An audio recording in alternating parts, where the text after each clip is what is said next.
I was around 11 when this happened, and even though it was years ago, I still remember the feeling more than anything else. It was a weekend afternoon, and my mum had taken me with her while she ran some errands.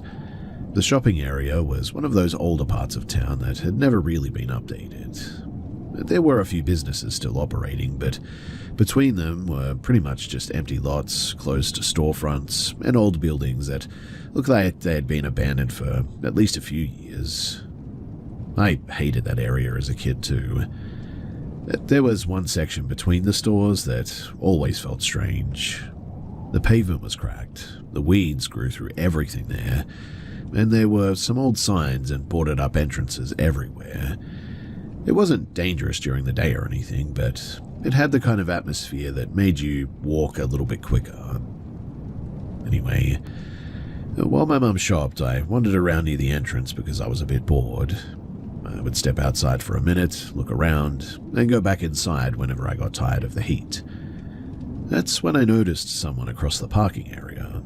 There was a man standing near an old signpost. At first, I didn't think anything of him too. I mean, adults stood around waiting all the time, right? But after a few minutes, I realized something was strange. He wasn't really doing anything. He wasn't looking at his phone. He wasn't waiting for someone. He wasn't walking anywhere. He was just sort of, well, standing there. And every time that I came outside, he seemed to notice as well. I started testing it out without really meaning to as well. I'd walk out, look toward the parking lot, and go back inside. A few minutes later, I'd do it again.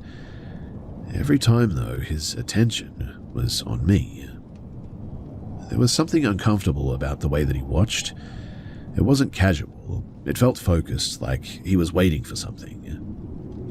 Eventually, my mum gave me her phone and asked me to find my uncle, who was supposed to pick us up, and tell him to move the car closer because she had too many bags.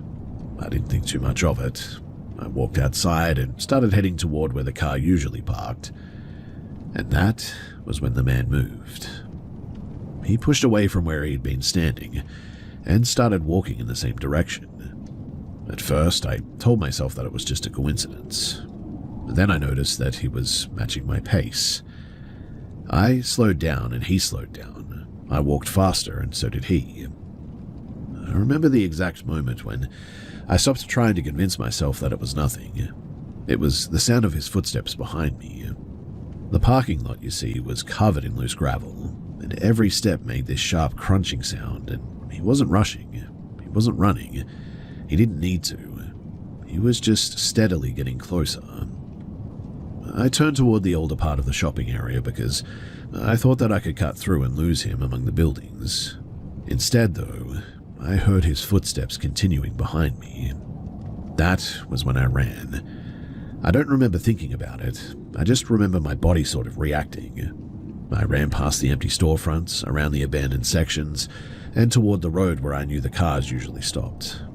I was terrified to look back because, well, some part of me already knew that he was still there. But when I finally did look, he was still walking.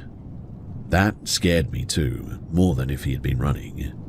He didn't look angry, he didn't look excited. He just had that same blank expression and the same steady pace. I made it across the road and spotted my uncle's car finally. I pulled open the passenger door and got inside, trying to explain what had happened while barely being able to breathe from all the running. My uncle immediately started the car and pulled away, and as we drove off, I looked back. The man had stopped near the edge of the old shopping area. He wasn't following anymore, but he was just standing there, watching us leave. I remember seeing him holding something small in his hand, though. It caught the sunlight every time he moved it, almost like he was turning it over between his fingers.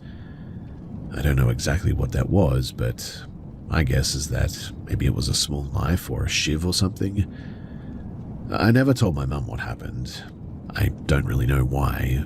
Maybe because I was young and I didn't want anyone telling me that I'd imagined it. Maybe because I didn't even know how to explain why it scared me so much. But even now, I still remember that feeling. Not every frightening person looks dangerous too, I guess, and sometimes the things that stay with you is someone who doesn't do anything at all, or does very minimal stuff. Someone who just stands there, watching you with a predatory sort of gaze.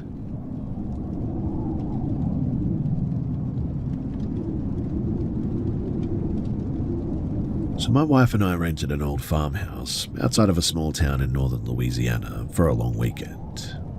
We were there because one of my closest friends was getting married nearby, and since the hotels in the area were either booked or ridiculously expensive, we decided to try our luck with a vacational rental. The listing, it looked perfect too. It was secluded, had plenty of space, and the photos made it look charming in that sort of old-fashioned way. The description mentioned that the house had been in the same family for decades before being converted into a rental, and when we arrived, I immediately understood what they meant by old-fashioned. The place felt frozen in another era. The wallpaper was faded, the furniture looked like it had survived several generations, and almost everything inside had a strange sense of permanence to it. It wasn't dirty or abandoned or anything, but it felt like we were staying in someone's home rather than a rental property, really. Anyway, my wife and I have always slept better separately when we're traveling because, well, I snore badly and she wakes up easily. So we picked different rooms at opposite ends of the hallway. The first night was completely normal. The second night, though, was when things started feeling strange. I had spent most of the day at the wedding, and by the time that we got back, I was exhausted. I took a shower, grabbed a book, and went to my room to relax a little bit. Before going to sleep, I filled a glass of water and placed it on the dresser beside the bed. I remember specifically doing this too because I always wake up thirsty at night. I turned off the light and eventually I fell asleep. Now, at some point I woke up and I don't know what woke me. It wasn't a loud noise or anything obvious. It was more like I just suddenly became aware that something felt different. The room was colder than it had been, I guess, and I reached over to the dresser, expecting to grab my water, but my hand touched nothing. The glass was gone. At first, I assumed that I had knocked it over while sleeping, but the floor was completely dry. There was no broken glass, no puddle, nothing there, and so I turned on the lamp and searched around the room a bit.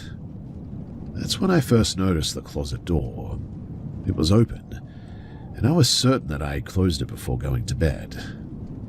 Inside the closet, sitting on the floor behind a stack of old blankets, was my glass, still upright, still half full, and I just sort of stood there staring at it. I don't know how it got there. The closet was on the other side of the room, and there was no logical way that it could have ended up there. I mean, even if I had somehow knocked it over, it wouldn't have moved across the room and placed itself neatly inside the closet like that. I didn't touch it.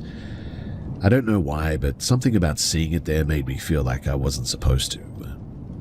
I climbed back into bed and tried convincing myself that there was an explanation for it. Maybe I was half asleep, and maybe I moved it without remembering.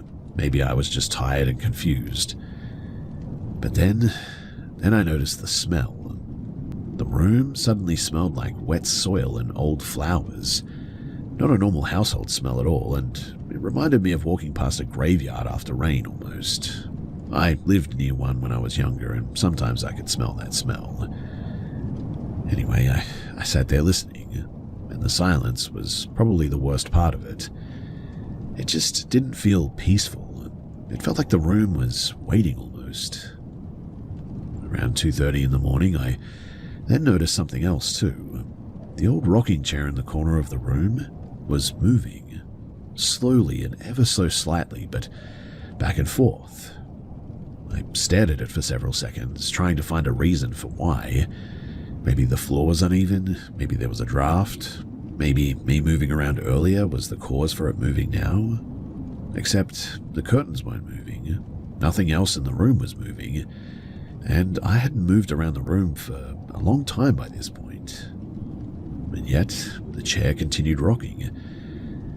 Then it suddenly stopped. and a few seconds later, I heard a faint sound from the hallway. There was a woman's voice. I couldn't make out the words, but it sounded like somebody quietly speaking from just outside of my bedroom door. I grabbed my phone and sat completely still, and the voice stopped. I waited. After maybe a minute, I slowly opened my bedroom door, but the hallway was empty. The strange part, too, was my wife's bedroom door. It was closed. She always slept with the door slightly open, and I walked over and knocked, but there was no answer. I opened the door, and I found her sitting upright in bed, wide awake, and she looked terrified. Before I could say anything, she whispered, "Did you hear somebody walking around?" I felt my stomach drop. I asked her what she meant. She told me that she had been awake for almost an hour because she kept hearing someone moving around outside of her room. She thought that it was me at first, but every time that she checked, nobody was there. She also told me something that I still think about a lot to this day. She said that she kept feeling like somebody was standing beside her bed. Not watching from across the room, but like standing right beside her. We didn't talk much after that. Neither of us wanted to admit what we were thinking. So we packed our things before sunrise, and when we left, I put the keys on the kitchen counter, and that's when I noticed something sitting underneath them, a small wooden box. But I hadn't seen this before. Inside was a stack of old photographs from the house. Most of them were normal family pictures, but one certainly caught my attention. It was the picture of the bedroom that I had slept in. The same room, the same furniture, the same rocking chair even. And standing beside the chair was an older woman wearing a dark dress. And written on the back of the photograph was a date from like over 40 years earlier, I think. I don't know who she was. I don't know why that picture was left there. I don't even know how it got there, to be honest, and I don't know what happened in that house, but I do know that neither my wife or I have ever stayed in another old rental without wondering what might still be there after everyone leaves.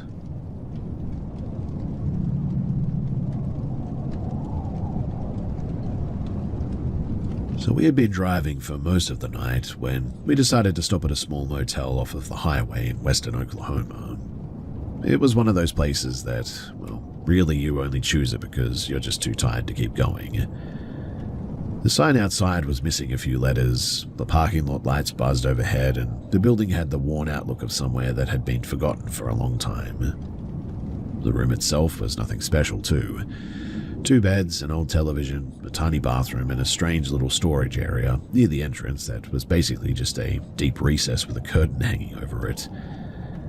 The lock on the door worked, which I was grateful for, but the secondary latch was broken at this point. We noticed it immediately too, because the metal chain, it was hanging loose from the wall, completely useless. Since neither of us felt great about that, we pushed a chair underneath the handle before going to sleep that night.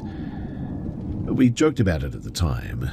"You know a place is classy when the furniture is part of the security system, right?" my friend said. Looking back, I really wish that had been the strangest thing about that room. But it must have been sometime around or just after 1 a.m. when I woke up. I don't know if it was a sound or just a feeling, but I suddenly became aware that something was wrong. The room was completely dark, except for the faint glow of the clock beside the bed. But I was about to roll over when I noticed something standing near the bathroom doorway.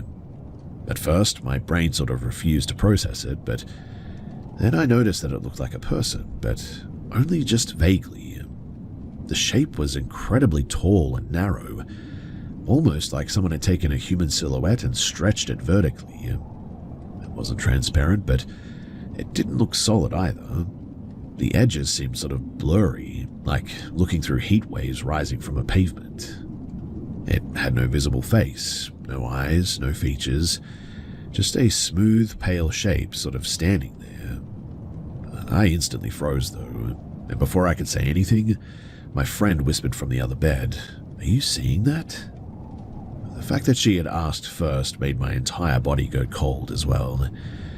I didn't answer immediately because, well, part of me was still trying to convince myself that I was sort of half asleep and just seeing things. But she slowly sat up and the figure didn't move. It was just standing there. My friend reached for her phone and turned on the flashlight.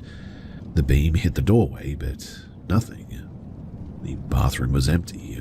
The little storage area beside it was empty. We both sort of laughed nervously because I guess we wanted so badly to believe that that was going to be the end of it. She turned the flashlight off, and instantly that figure was there again. Same place, same position. It almost looked like it had been waiting for the darkness to return, to be honest. We turned on every light in the room after that, though, and neither of us wanted to admit how scared we were, so we started trying to explain it away, I guess. Maybe we were just exhausted. Maybe the long drive had messed with our perception. Maybe we were just seeing shadows from something that we couldn't explain. To prove, though, that we weren't influencing each other, we grabbed pieces of paper from our bags and drew what we had seen. We agreed not to compare them until we were finished, and when we finally looked at each other's drawings, neither of us said anything. I mean, they were almost identical. Both showed a tall, pale figure with unnaturally long arms and a body that didn't look quite human. And so, the next few hours were spent trying to just ignore it, I guess. Sometimes the room looked normal, and then, out of nowhere, I would catch movement near the edge of my vision, which was strange. A pale shape disappearing behind the bathroom wall, a glimpse of something standing just outside of the light, and every time that I looked directly, there was nothing. My friend eventually started crying quietly. She said, "It's not leaving." I didn't have an answer. I didn't know what to do. The worst part, though, wasn't seeing it. The worst part was realizing that it seemed to disappear whenever we looked directly at this thing, almost like it knew exactly how we were trying to watch it. Obviously, we didn't sleep. We stayed sitting against the hardboard until morning, and we just kept every light on and pretended that we weren't terrified. When sunlight eventually finally came through the curtains, we immediately packed up. And that, I think, was when we noticed the chair, the one that we had pushed under the door handle earlier that night. It was no longer there all of a sudden. In fact, it had been moved several feet away, sitting beside the wall. Now, neither of us had gotten up during the night, really. I mean, only to turn the lights on at certain times and then straight back to bed and talking. And I mean, I remember it being there pretty much all throughout the night, so I have no idea when it moved, but the door itself was still closed, but the broken latch was now hanging differently than it had before as well, as if somebody had touched it. We stared at it for a little bit, and then my friend noticed something on the floor near the bathroom as well. There was a sort of dark mark on the carpet. At first, we thought it was a stain, but then we realized that it looked a lot like a footprint, but not a normal footprint. It was too narrow and stretched too far, almost like something had pressed a long, misshapen foot into the carpet. Well, we didn't investigate. We didn't take pictures. We didn't ask the front desk what happened. We just grabbed our things, left our room behind, and drove until we were nowhere near the motel anymore. I've stayed in plenty of cheap places since then, and sure, I've had some uncomfortable nights, but I've never forgotten that night, or that figure. Yes, because it was terrifying to look at, but also because of the way that it stood there, silent, patient, like it wasn't trying to scare us, but like it was simply waiting for us to notice it.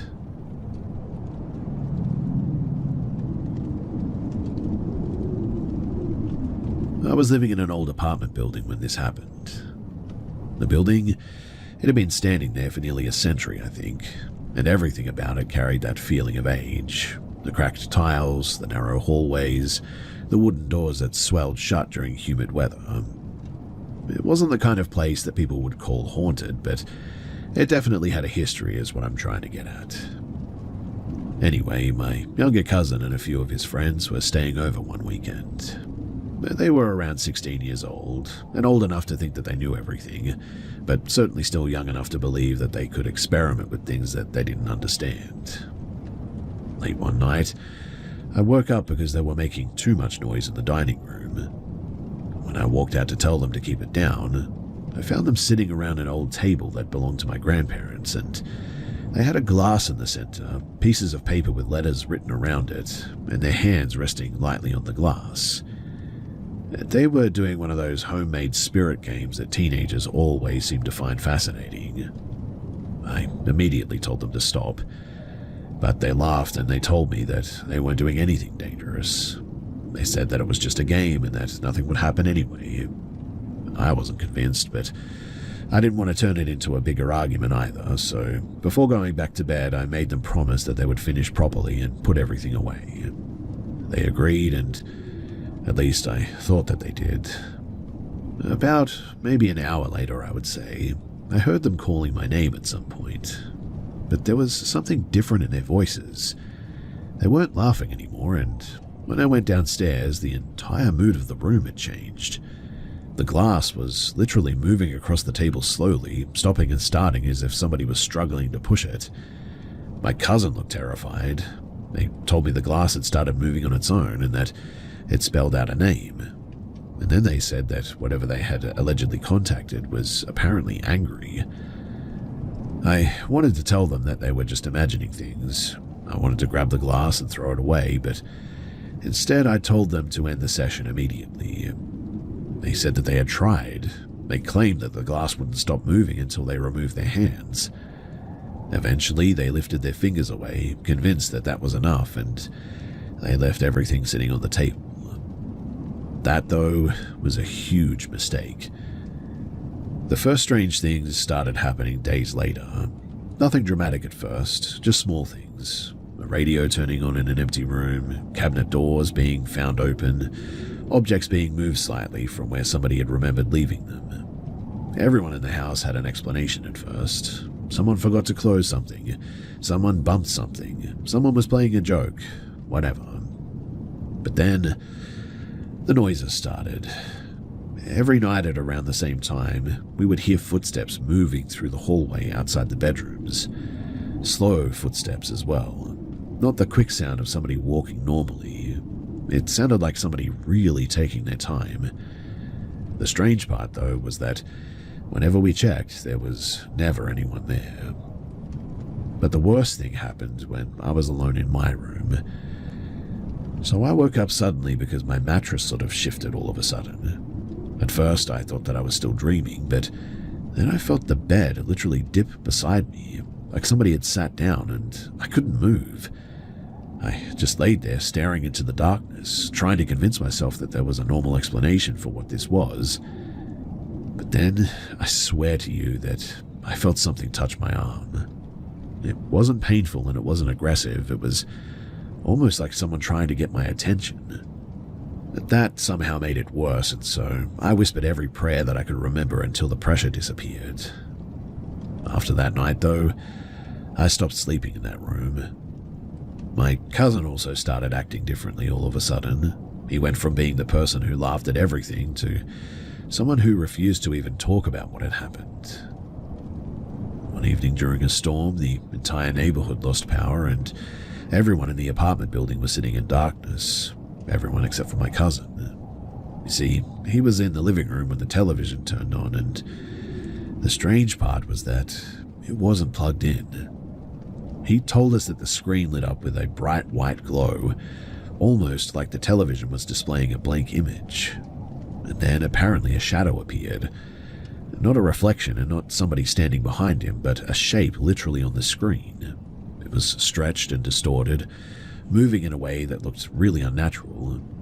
He said that it looked like a person, but the movements were all wrong, almost like watching a damaged recording. The figure slowly moved closer until it seemed to press against the inside of the screen. Then, all of a sudden, the television, it went dark. After that, my family finally admitted that something was wrong. A friend of my cousin's family apparently knew an older man who had experience with these kinds of situations, and we weren't expecting anything, but we had reached the point where we were willing to try anything too. He came to the apartment one afternoon and walked through every room without saying much. He asked questions about the building, the history of the property, and also what happened during the contact session. He eventually told us that places sometimes hold on to things. He believed that something had been disturbed and that the ritual had given it a way to make itself known. I don't know exactly what he did after that, but there were no dramatic scenes, no strange lights, no movie-style endings or anything like that. But afterward, the apartment certainly felt different. The tension disappeared. The house felt normal again. My cousin never participated in anything like that again afterward, too. And years later, when his own children became old enough to ask about these things, I noticed that he immediately shut the conversation down. I used to think that people only believed in things like that because they wanted a story, but after living through it, I'm really more open to this sort of stuff now. Some things are harmless for sure because they're only games, but some things become something else when you invite them in.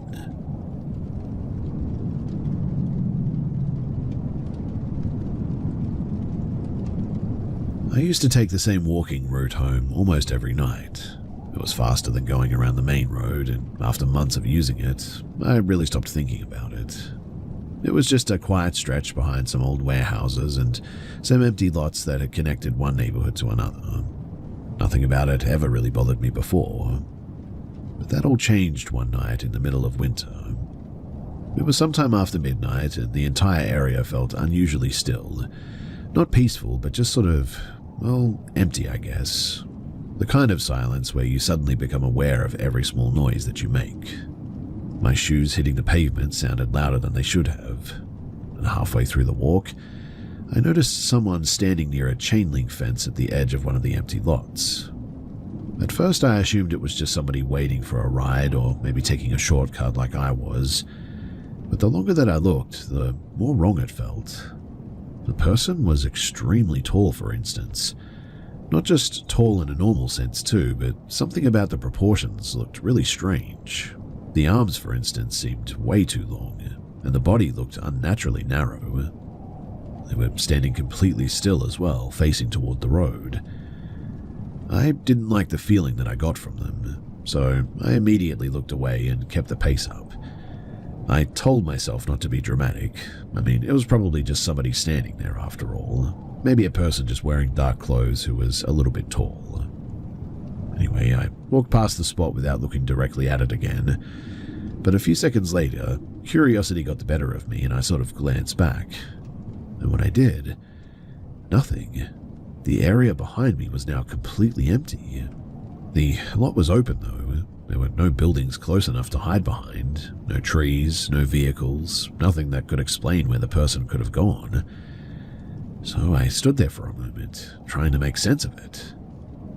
Then I heard footsteps right behind me, and I froze. The entire street seemed to go silent too. I waited, but nothing. I slowly started walking again, and a few seconds later, more steps. The sound wasn't far away though. It wasn't an echo. It sounded like somebody was following me, at the exact same distance every time as well. I stopped and the footsteps stopped. I walked and they walked. At that point, I stopped trying to convince myself that it was nothing. I pulled out my phone and turned on the flashlight, swinging it around from behind me. The beam moved across the empty road, the fences and the grass beside the path, but nothing. No person and no movement. But the moment that I started walking again, those same footsteps returned. I sped up and they sped up. I slowed down and they slowed down, and the distance never changed. I remember sort of feeling a bit embarrassed at first because, well, a part of me was still thinking that I was just imagining things. But the longer that it continued, the more impossible it became to ignore. I wasn't just hearing something. Something was matching me, and by the time that I reached my street, I was no longer pretending to be calm anymore. I kept my eyes forward and walked as quickly as I could without running, but when I reached my driveway, I grabbed the gate and pulled it open, and before going inside, I made the mistake of looking back. At the end of the road, beneath one of the broken streetlights, stood that same figure, that same tall silhouette. It hadn't followed me into the neighborhood, though. It hadn't chased me right up to my house. It was simply standing there, watching me, I think. Well, I rushed inside and locked the door behind me and stayed awake for hours looking out the window. I never told anyone because I know how it sounds. A strange figure in the park, invisible footsteps, something following me home. I expected people to tell me that I was tired or just imagining things, but the next day, something happened that made me question that explanation for good. You see, my neighbor stopped me while I was outside, and he was an older man who spent a lot of time just sitting on his porch watching the street. And he looked at me strangely and asked, "Were you walking home late last night?" And I said yes. And then he asked something that instantly made my stomach drop. "Who was that guy behind you?" I didn't answer, but he continued. "I saw you coming down the road, right? And you kept looking forward, but there was someone behind you. I thought maybe you knew them." I asked him what the person looked like, and he shrugged.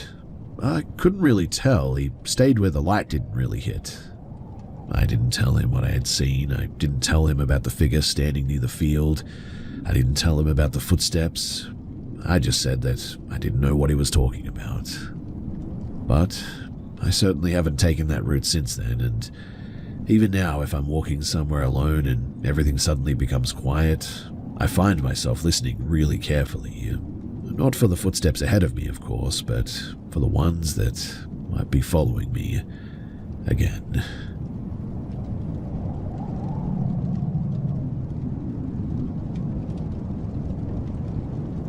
I used to be the person in my family who would make fun of ghost stories.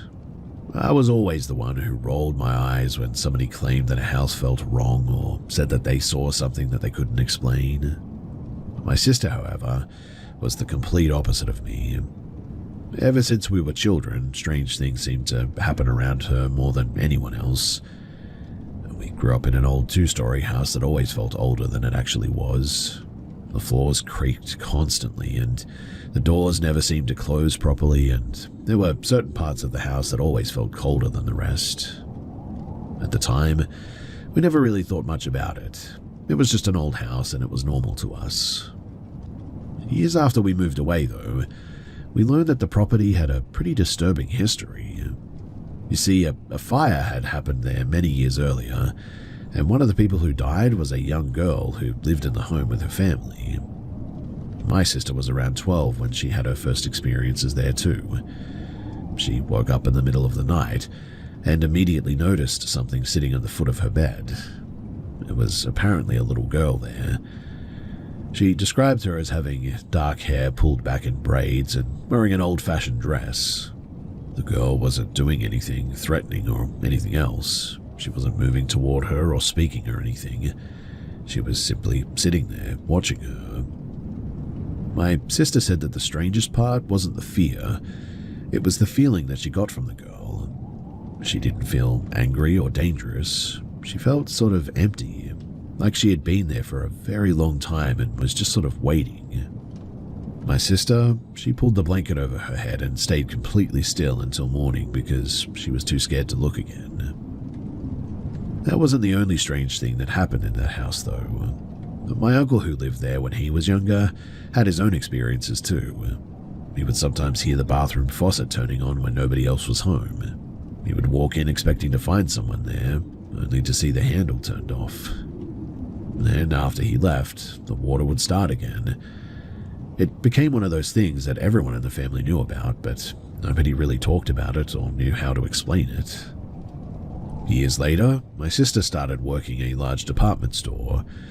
She often worked late shifts, and because she was responsible for closing tasks, she was usually there after most employees had already left, and at first the strange things were pretty small.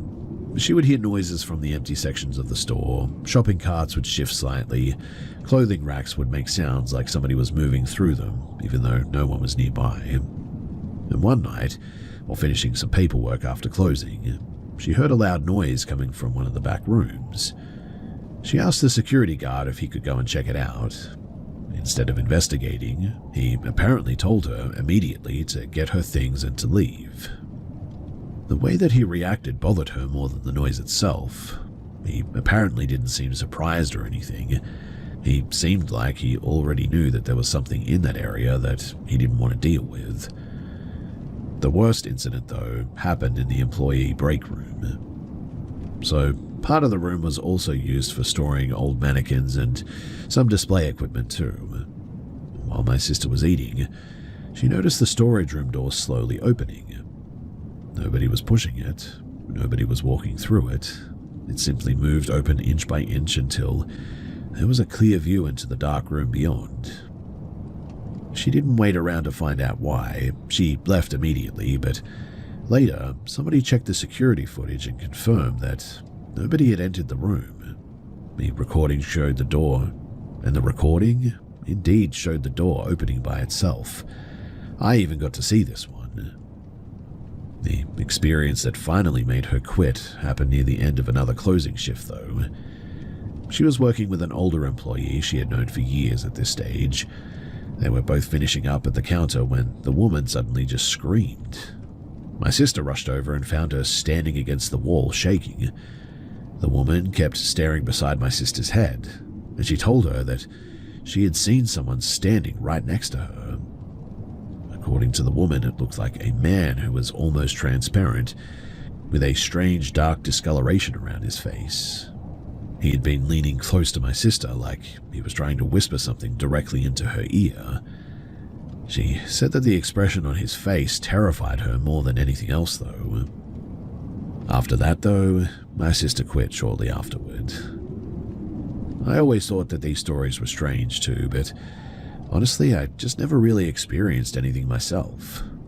And so I mostly just sort of dismissed them. Well, that changed recently.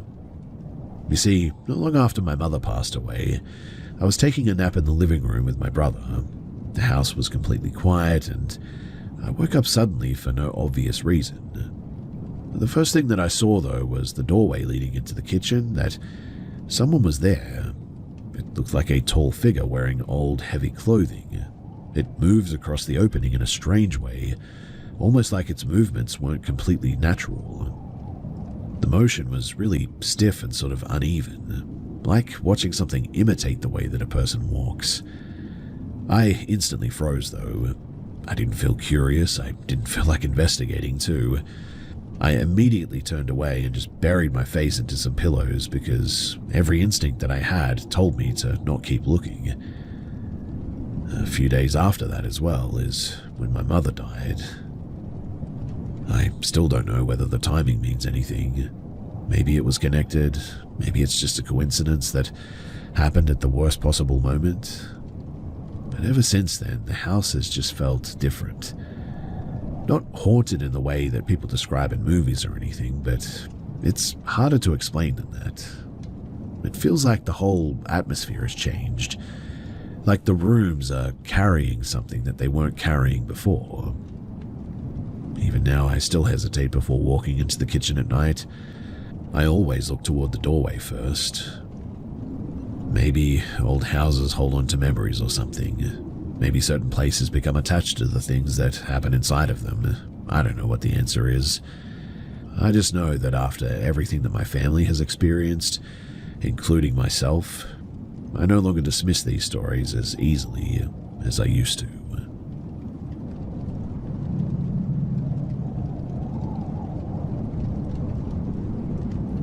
I never thought that a piece of old metal could completely change the way that I looked at my own home. I was 22 at the time, working some construction, and I had a bit of a habit of bringing abandoned things back to life. If something was broken, rusted, or forgotten, I sort of felt the need to restore it, I guess. That's how I ended up with this gate. I found it behind an old salvage yard outside of the city. It was a massive iron garden gate covered in layers of black paint and years of rust. It looked like something that belonged in front of an old mansion, rather than sitting in a pile of discarded metal, which is how it got my attention. I bought it without really knowing why as well, but for the next few weeks I worked on it in my garage. I spent hours stripping away the old paint, sanding the rust, and repairing the damaged sections. Most nights I was out there alone, working under a single overhead light that constantly flickered whenever the air became damp. When I was finally finished, I was pretty proud of it too. At the time, I was living in a small ground floor apartment in Seattle. It was nothing special, just a cramped studio with concrete walls and a large window overlooking the street. Outside was a small enclosed patio area, and I decided that the restored gate, well, it would fit perfect as that entrance. The moment that I installed it, though, something about the place just felt different. The first thing that I noticed was the smell. It was hard to describe, but it sort of reminded me of burnt metal or copper wiring, maybe. A sharp sort of metallic odor that seemed to appear randomly throughout the apartment. At first, I assumed it was coming from outside, but eventually I realized that it was strongest whenever I touched the lock on the gate. I tried to ignore it, but then about a week later, I woke up in the middle of the night. It was maybe around 4 in the morning, I would say, and I heard something outside. A sort of small metallic sound. Not a crash, and not someone trying to break in or anything, but just a repetitive sort of clicking noise. It sounded like somebody tapping on the iron bars of the gate. I sat up immediately, expecting to see someone standing outside of my patio, maybe a drunk person passing by, or maybe somebody messing around, but I looked through the window and there was nothing. The patio was empty, the gate wasn't moving. I waited for a few minutes and then eventually convinced myself that it was nothing, and I went back to bed. But 10 minutes later, it started again. Only this time it wasn't outside, it was inside of my apartment. That same metallic tapping sound was coming from my kitchen. I froze upon hearing that. I stayed completely still, staring toward the dark hallway leading out of my bedroom. Then I saw something move. At first I thought it was a shadow, but then I realized what I was looking at. A hand. Just a hand. There was no arm connected to it, no body behind it, and it was hovering several feet above the floor, moving slowly through the kitchen like it was searching for something. The skin looked awfully pale and almost translucent. The fingers were unusually long, the dark veins visible beneath the surface, and it seemed to be like tapping as it was going, that same rhythm that I had heard from the gate outside earlier. The fingers, they tapped against the counter, and the refrigerator, and the stove, and then the edge of the table. It was literally moving around my apartment as if it was memorizing everything, like it was feeling its way through the rooms. I couldn't move. Every part of me wanted to run, but my body just wouldn't respond. I could barely breathe, in fact. The metallic smell became stronger, though, filling the room until it felt like I could taste it. The hand slowly drifted toward my bedroom as well. I reached beside my bed and grabbed a flashlight that I kept there, and the second that I turned it on, that hand just disappeared. The kitchen was empty, but I could still faintly hear the tapping. This time, though, it was coming from just beside me, the wooden frame of my bed. Well, I didn't wait to see what came next. I jumped out of bed and through my window, literally, leaving my phone, my wallet, my keys behind, and I spent the rest of the night sitting in my truck in a nearby parking lot, way too shaken to go back inside. 2 days later, I moved out and I broke the lease in that place. I left almost everything behind as well, including that gate. I never went back for it. Now, months later, I was in a hardware store in another town when I noticed an old missing person flyer on a community board. The picture caught my attention immediately. It was a man who had disappeared years earlier from a nearby construction area, and the flyer said that he had worked as a locksmith. I don't know why, but I focused on his hands. The crooked finger, the unusual shape of his knuckles, the scars. I instantly recognized them. I still don't know what happened to that man. I couldn't find any more information. And I don't know if there was any connection between him and that gate, or if my mind was just trying to create one, but I know what I saw. I don't keep old metal objects anymore, and I certainly don't collect things from abandoned places any longer.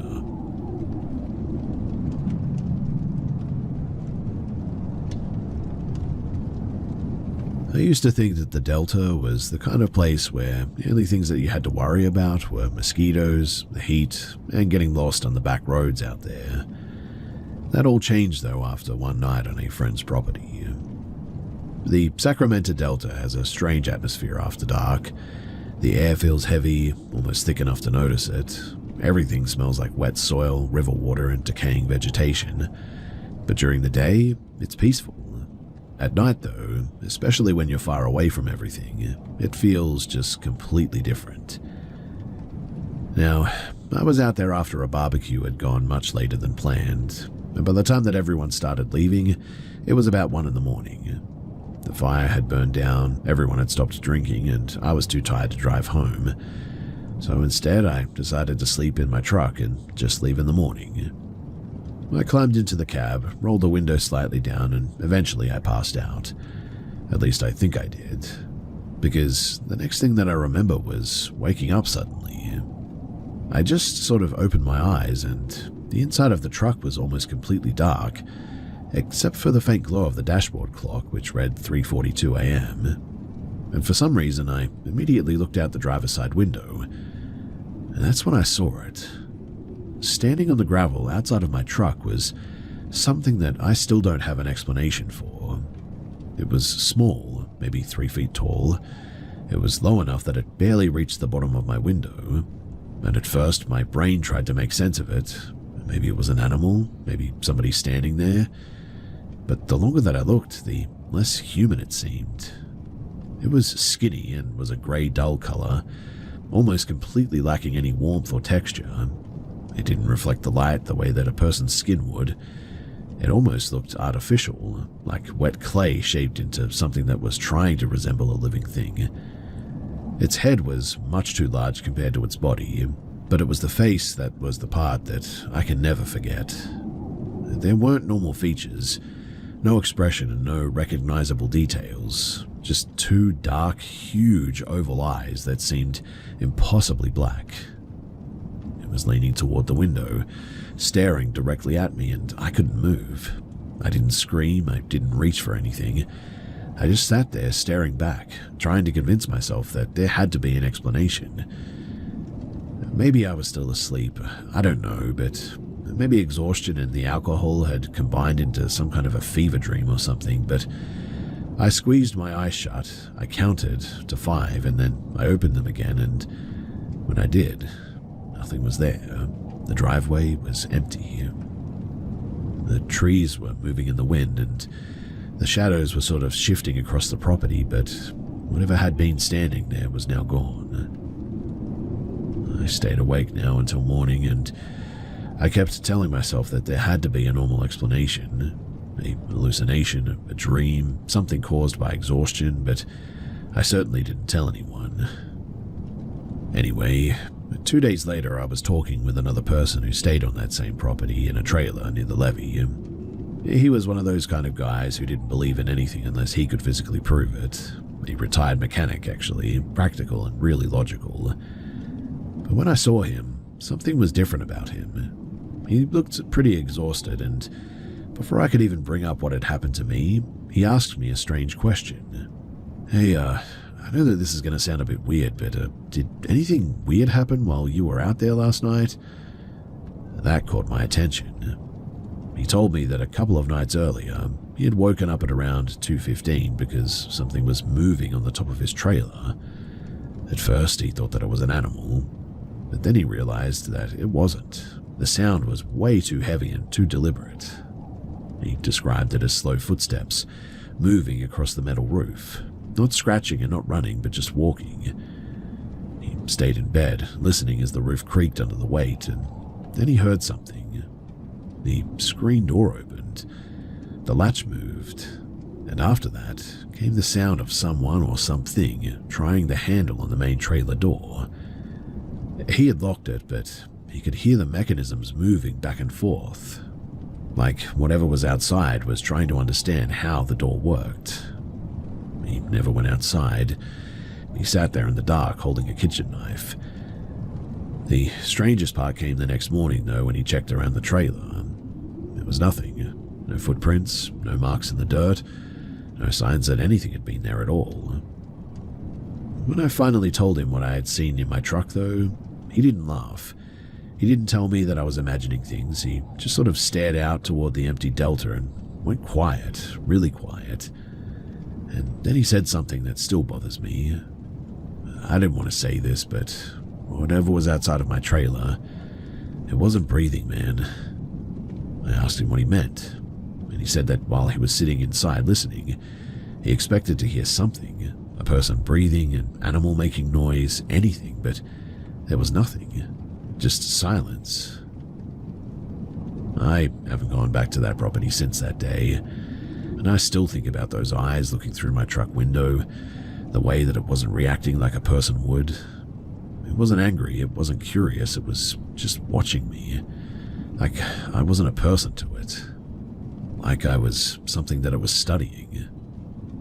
I don't know what I saw that night, and honestly I don't expect anyone to believe me, but I know that I was awake, and I know that something was standing outside the truck that night.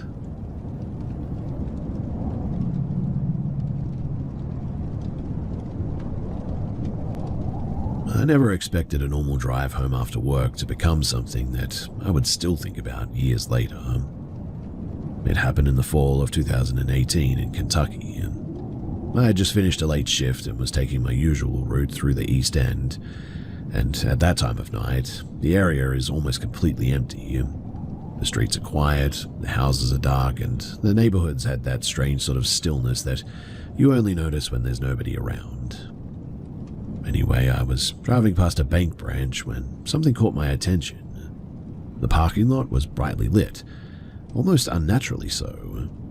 Those white security lights made everything look exposed, like the entire area had been placed under a spotlight, and that was probably why the scene stood out so much. Something about it felt immediately wrong. Right in front of the bank entrance was an old red minivan. It looked completely out of place. The vehicle was really beaten up too, covered in grime, and looked like something that belonged sitting behind a junkyard fence, not parked directly in front of a bank. Around it were several large black SUVs. They were positioned around the van in a way that didn't look random. They weren't parked normally too. They looked like they had been deliberately placed there. The vehicles themselves were strange too. They were completely dark with heavily tinted windows and a design that made them look like more government or military vehicles than anything a regular person would drive. Then I noticed the people standing around them. At first, my brain tried to make sense of what I was seeing, but then it just couldn't. There were several figures surrounding the minivan, but they were enormous, far taller than any person should have been. They stood well above the vehicles beside them, with bodies that looked stretched and really unnatural. Their skin was a pale blue-grey color, almost like frost or stone, and it didn't look like a normal skin at all. It looked smooth and sort of lifeless. They had no visible hair, and their faces were the strangest part. I couldn't make out any normal human features. There were no obvious noses, and their mouths didn't appear to exist. Their faces looked almost unfinished, like something had created the shape of a person without adding the details. They were also wearing dark tactical gear, as weird as that sounds, I know. But black vests, heavy equipment, but there were no markings, no logos, no words identifying who they were. Nothing. The weapons that they carried were what made the entire thing feel really weird too. They didn't look like normal firearms. They were oversized and really unfamiliar to me, with strange mechanical parts attached that reminded me more of something from a science fiction movie than something designed for the real world. I slowed down as I passed. I was trying to get a better look. I think I just couldn't accept what I was seeing, to be honest. I was moving slowly enough that I had plenty of time to process it, but every second of it made it feel less real. The strange part, too, was that none of them reacted to me. They didn't turn, they didn't watch my car, they didn't seem concerned that somebody was driving past. They were just standing there around that van, completely still, like they were waiting for something. My first thought was actually to pull over because I wanted to take a picture. I wanted proof. I wanted something that would confirm that I wasn't imagining the entire thing. But the second that I seriously considered stopping, something in me changed. Looking at them created a feeling that I can only describe as just instinctual fear. Not nervousness and not curiosity, but a deep automatic feeling that I needed to leave right then. My hands tightened around the steering wheel. My heart started racing. Every part of me was telling me the same thing. Get out of there and get away. So I accelerated. I didn't look back, not even once. I drove several miles before I finally checked the mirror, half expecting to see those vehicles following me, but thankfully nothing was there. When I got home, I didn't even turn the lights on. I walked straight inside, grabbed every firearm that I owned, loaded them, and I placed them near me while I sat in the living room, not knowing what to do. I spent the entire night awake that night. Every sound in the apartment made me tense. A neighbor walking down the hallway, a car passing outside, the wind moving through the trees. Everything felt like a warning.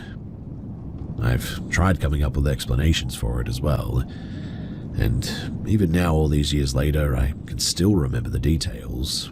The way the parking lot lights reflected off of those vehicles, the unnatural color of their skin, and the strange shapes of the weapons that they carried. I don't know what I saw that night. Maybe it was a movie scene or something? I don't know if there is a normal explanation for it. At least, I haven't discovered one. But I do know one thing. I don't drive through that part of Kentucky anymore late at night.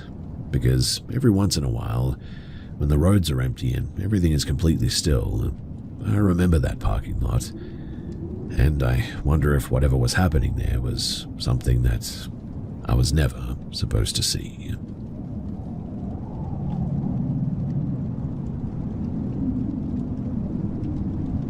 I've always been somebody who believed that there was a logical explanation for almost everything.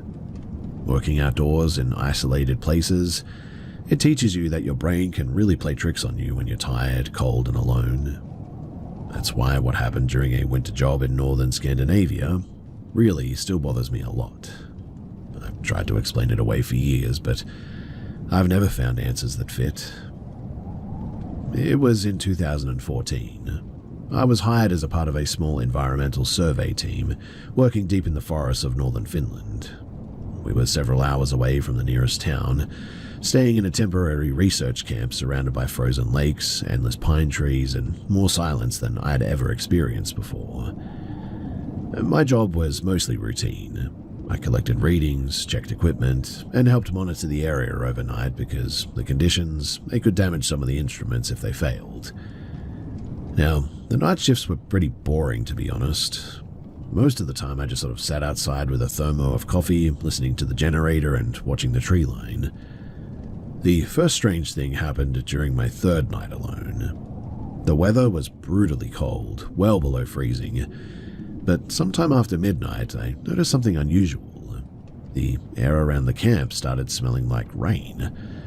Not snow and not ice, but that distinctive ozone smell of like rain. The problem is that everything around me was frozen solid. There shouldn't have been any trace of that smell. A few minutes later, I noticed the sounds had changed as well. The forest had gone completely silent. No wind moving through the trees, no cracking branches, no distant animal sounds. Then I felt something strange in my body. My ears started ringing and there was a pressure in my head that felt like I was underwater. That was when I noticed movement beyond the edge of the camp lights. At first I thought it was a person, but then I realized pretty quickly that it wasn't.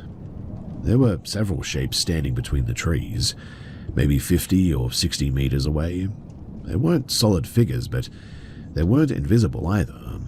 The closest way that I can describe them is like looking through distorted glass almost.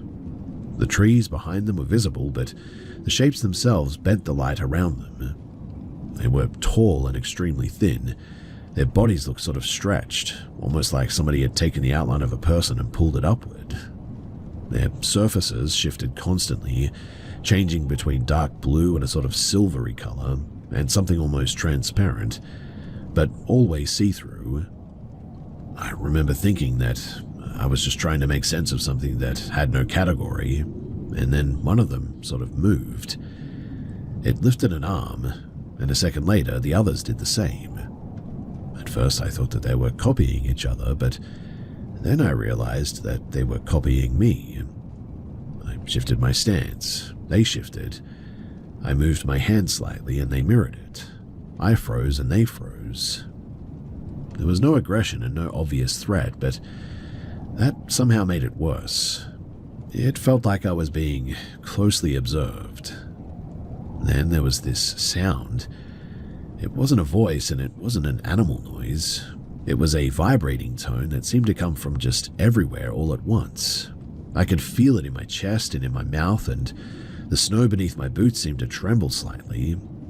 I wanted to move. I wanted to grab the radio and call the others, but I couldn't. I stood there completely focused on these things, almost like my attention had been tapped. I don't know how long it lasted. It felt like hours, but maybe it was only 20 minutes. Time became really difficult to judge at this point. But eventually, the sound stopped. The figures slowly became less visible, their outlines blurred, the way that a reflection disappears when water is disturbed, until there was nothing left. The forest sounds immediately returned. The wind came back, the trees creaked, and it was like the entire world had just restarted again. Except it was now daylight, and I have no idea where that time went. I never told my co-workers what happened. I knew exactly how it would have sounded. A tired guy working alone overnight in the wilderness sees something strange and convinces himself that it was real. But the next morning I did notice something that bothered me. The area where those shapes had been standing was different. The snow wasn't disturbed like footprints or anything, but instead there were several circular patches where the surfaces looked like they'd melted slightly and hardened again, almost like the temperature had changed in a very small area. I took pictures, but they never showed anything really unusual, I guess. After that night, though, I didn't volunteer for overnight shifts again. I finished my contract, and eventually I left the region. I still don't know what I saw, but there is one thing that I think about a lot. It's the fact that I cannot remember what happened between, well, nighttime and dawn. It's like that part of my memory is just gone. But I don't know how hours can just be gone like that, and I cannot remember it.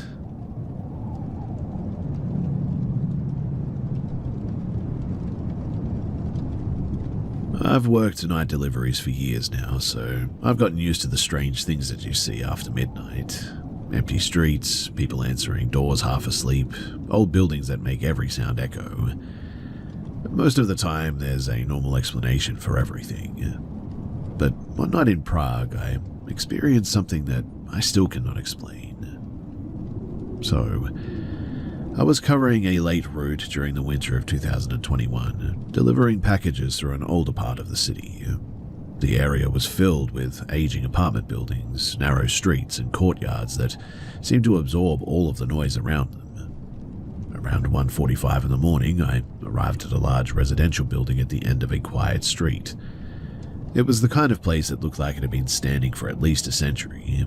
The stone exterior was stained from years of weather, and the entrance light above the door kept flickering on and off too. I grabbed the package though, and I went inside. The lobby was completely empty. There was no security desk, no residents walking around, nothing except old wooden mailboxes, and the sound of my own footsteps on the tile floor. I took the stairs because the elevator looked like it hadn't been maintained in decades at this stage, and by the time that I reached the upper floors, I started feeling a bit uneasy, I guess you could say. I couldn't point to one specific thing, I guess, but the building was just strangely quiet, like every apartment behind every door was holding its breath. Well, I made the delivery and I started heading back down. That was when I noticed the door, though. You see, on the second floor, one apartment door was open slightly. Not enough to see inside, but just a narrow gap with darkness behind it.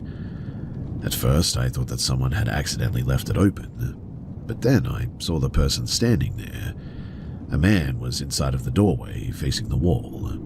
He wasn't looking at me, he wasn't moving. He was just sort of standing there with his forehead almost touching the paint, completely motionless. He was wearing a long dark coat that looked old and heavy. The fabric hung strangely too, almost like it was too large for him. The hallway light didn't seem to reflect off of it properly as well, which is something that I noticed. I didn't want to stare though, so I kept walking. But as I passed the floor, something about him bothered me. His posture. He was sort of leaning forward at an angle that almost looked painful, his shoulders raised almost unnaturally high. One hand was gripping the edge of the doorway and his fingers looked weird. I remember thinking at the time that maybe he was drunk or having some kind of a medical problem or whatever. But then the door moved, slowly. The gap widened. I kept walking, but something in my head told me not to look back. But I looked anyway, and the man was no longer facing the wall. He was looking directly at me. Now, I still struggled to describe this guy's face. It looked almost normal from a distance, but the longer that I looked, the more wrong it seemed. His features just weren't sitting in the right places. His eyes were way too dark, and his expression didn't match the way that a person should look at someone. Then he made a sound. Not a word, but a low, quiet humming. The strangest part, though, was that it didn't sound like it was coming from the hallway. It felt like I could feel it in my chest, like a vibration passing through my bones. I stopped trying to understand what I was seeing and what was happening, and at this point, I just ran. I don't remember taking the stairs, and I don't remember leaving the building. I only remember pushing through the entrance door, getting back to my vehicle, and locking myself inside.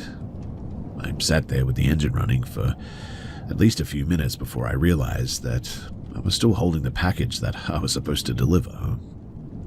I drove to a nearby cafe that was open all night, and I stayed there until morning as well. It was my last delivery for the night. I never reported anything in the end.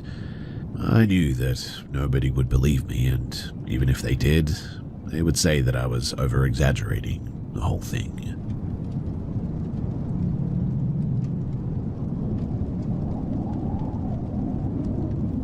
I moved into that apartment during the fall of 2019, mostly because I was fascinated by the building itself.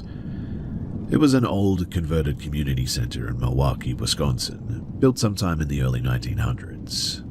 The place had been renovated into small apartments, but it still carried the feeling of what it used to be. High ceilings, narrow hallways, and old wooden floors that creaked differently depending on where you stepped. And at first, I genuinely loved it. There was something comforting about living somewhere with history. The walls were thick, the rooms were unusually large, and every corner had some detail that made you wonder what had happened there decades earlier. The only place that I really avoided was the small utility room near the entrance. It was basically just a storage space with a heavy wooden door, and inside were old pipes, electrical panels, and shelves left behind from the previous owners. Now, the first thing that I noticed was the smell. It always had this strange combination of like wet wood and old paper to it, like a basement filled with forgotten books. And I think that it was a few weeks after moving in that I started hearing the noises from inside. At first, it sounded a little bit like the building settling, a single knock, and then another, but eventually it became a pattern. 3 knocks, always 3. It happened at random times, but usually late at night when everything else was quiet. Like I'd be sitting on the couch or lying in bed and I would hear it. I checked the room several times. I moved things around, looked behind the shelves, and even had maintenance inspect the pipes, but they couldn't find anything unusual. I convinced myself in the end, too, that it was just an old building making old building noises. But then I started finding the door open. The first few times, I assumed that I had forgotten to close it. I began making a point of shutting it, in fact, firmly, every night before going to bed. But it didn't matter. almost every morning I'd wake up and find it open several inches. Eventually, I started placing a small object in front of it as a reminder too. If the door moved, I would know for sure. And inevitably, the next morning, the object would be moved aside and the door was open. That was when I stopped thinking of it as just a coincidence too. The strangest incident, though, happened on a Sunday afternoon one day. So I was sitting in my living room playing an old video game. My phone was charging across the room and my controller was sitting beside me on the couch. I heard something come from behind me, sort of like a sudden movement. But before I could react, a framed picture sitting on a nearby shelf literally flew forward and crashed onto the floor. Now, I want to be clear here that it didn't slide, it didn't slowly fall or anything like that. It moved like somebody had knocked it forward. I sat there for several seconds just staring at the broken glass. That was the first time that I felt genuinely afraid, I think. Later that evening, I called my sister and told her what happened. I wasn't even finished explaining when something happened that made me stop talking as well. A voice came from the hallway. Quiet, almost like someone was speaking from the other side of a wall. It sounded young and it said my name. I immediately turned around, but nobody was there. I stayed on the phone with my sister for several minutes without saying anything. She kept asking if I was okay, but I just didn't know how to explain what I had just heard. Well, the next day I contacted a family friend who worked as a minister. I didn't tell him everything because I didn't want to sound ridiculous, but I only mentioned that the noises and the objects were moving. He agreed to come by and take a bit of a look. While I was there, he walked through the apartment. He spent more time in the utility room than anywhere else, and he didn't really say much, but his expression changed when he stepped inside. He asked me if I had ever heard anything that sounded like a child in there. I then told him about the voice. He was quiet for a moment, then he asked, "Have you heard it ask questions?" That was the moment that my stomach dropped. I hadn't told him that. He didn't explain what he meant by that too, and I didn't push him. He simply prayed throughout the apartment, especially near the utility room, and then left afterward. Surprisingly too, the knocking stopped, the door stayed closed, nothing else happened for the rest of the year that I lived there, in fact. I still don't know what to think about all of that, but I still do have this one question. Not about the noises and not about the objects moving, but the fact that someone else walked into that apartment and somehow described something that I never even told them. I just really don't know how to explain that.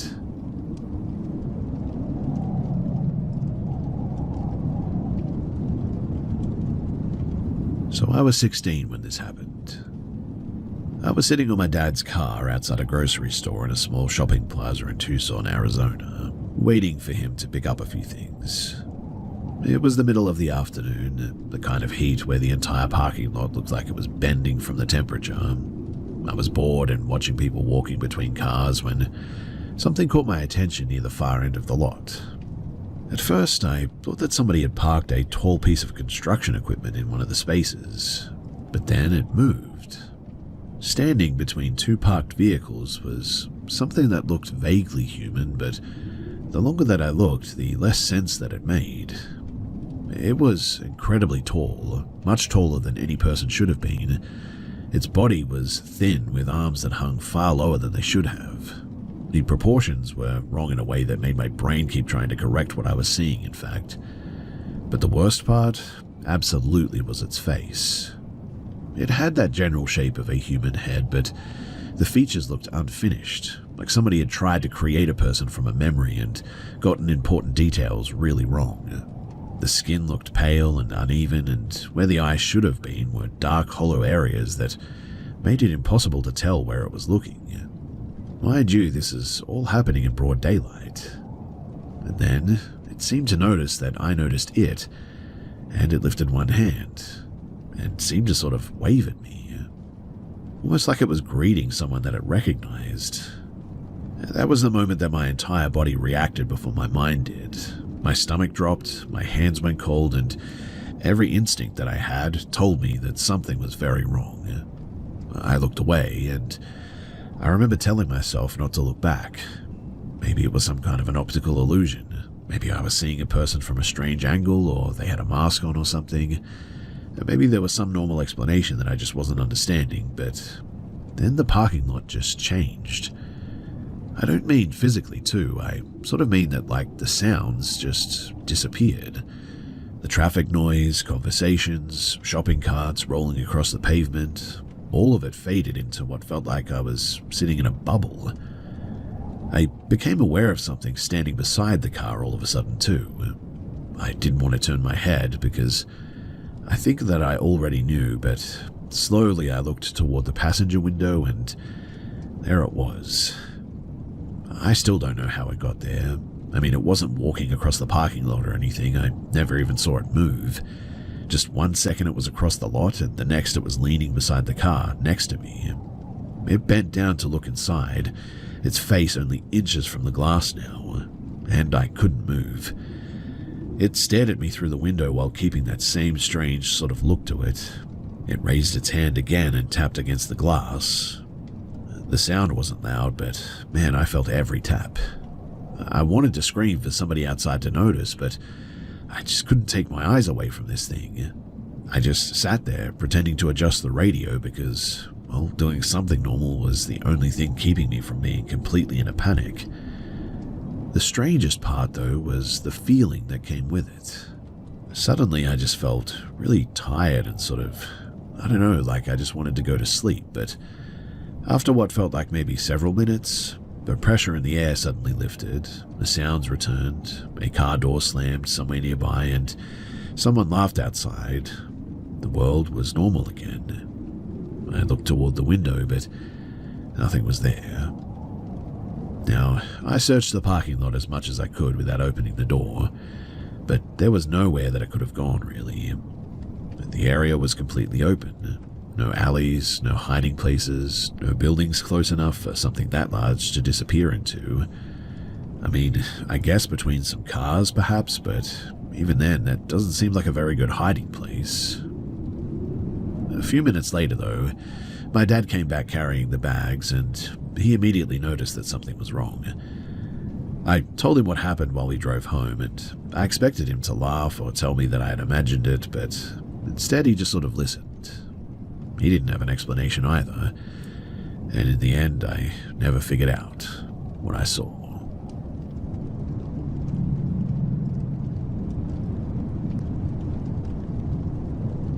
The overnight assignment at the remote weather station was supposed to be one of the easiest jobs that I had ever taken.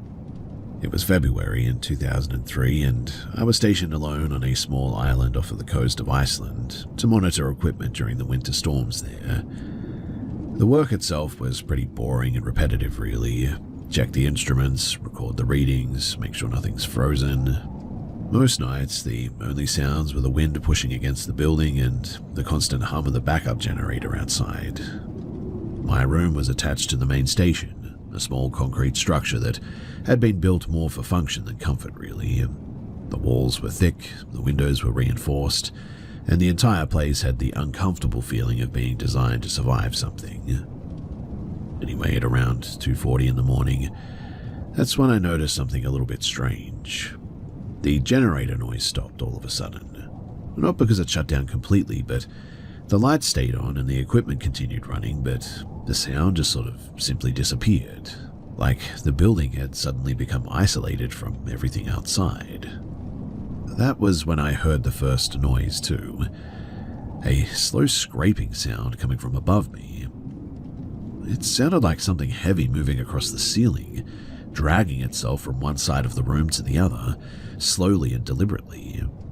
I looked up, honestly expecting to see some kind of a structural issue, but the ceiling was still and there was no problem. The sound stopped. I waited. After a few minutes, I convinced myself that it must just be ice shifting on the roof or something. The weather was pretty brutal, and the strange noises were pretty common in those conditions. But then it started again, and except this time it wasn't above me, it was coming from the walls. a series of dull impacts moving around the room in a pattern. One section of the wall, then another, and then the other. It was almost like somebody was walking around the outside of the room and tapping every few feet. Except there was no way to walk around the outside. The building was literally surrounded by uneven rocks and freezing water. I checked the monitoring equipment, expecting to find some kind of a malfunction, but everything was normal. That's when I think that I noticed the temperature as well. The room wasn't getting colder, it just felt colder though. My ears started ringing too, and I had this strange pressure behind my eyes all of a sudden. Then the lights flickered, only for a second, but every time that they did, the sound suddenly changed location. It was no longer around the room too, it was closer than that. I stepped away from the walls at this point and moved toward the desk in the center of the room. I sort of remember feeling a bit ridiculous about this because I knew logically that whatever was happening had to have a normal explanation, but every instinct that I had was telling me not to stand near the edges. The noises continued as well. A scrape from above me, a tap from behind me, a dull impact near the door.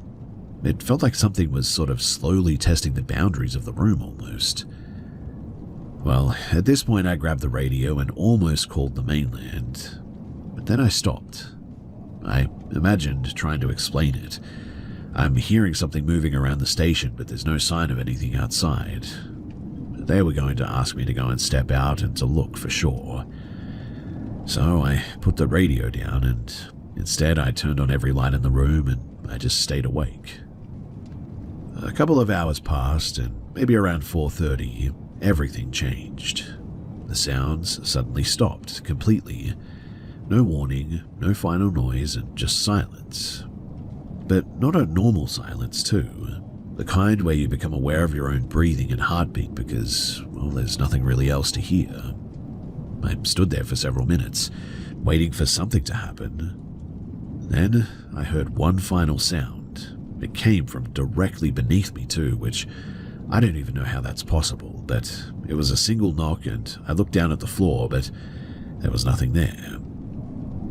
When the sun finally came up, I inspected the entire station. I checked the roof, the walls, the equipment room, and the surrounding area thoroughly, but there was nothing.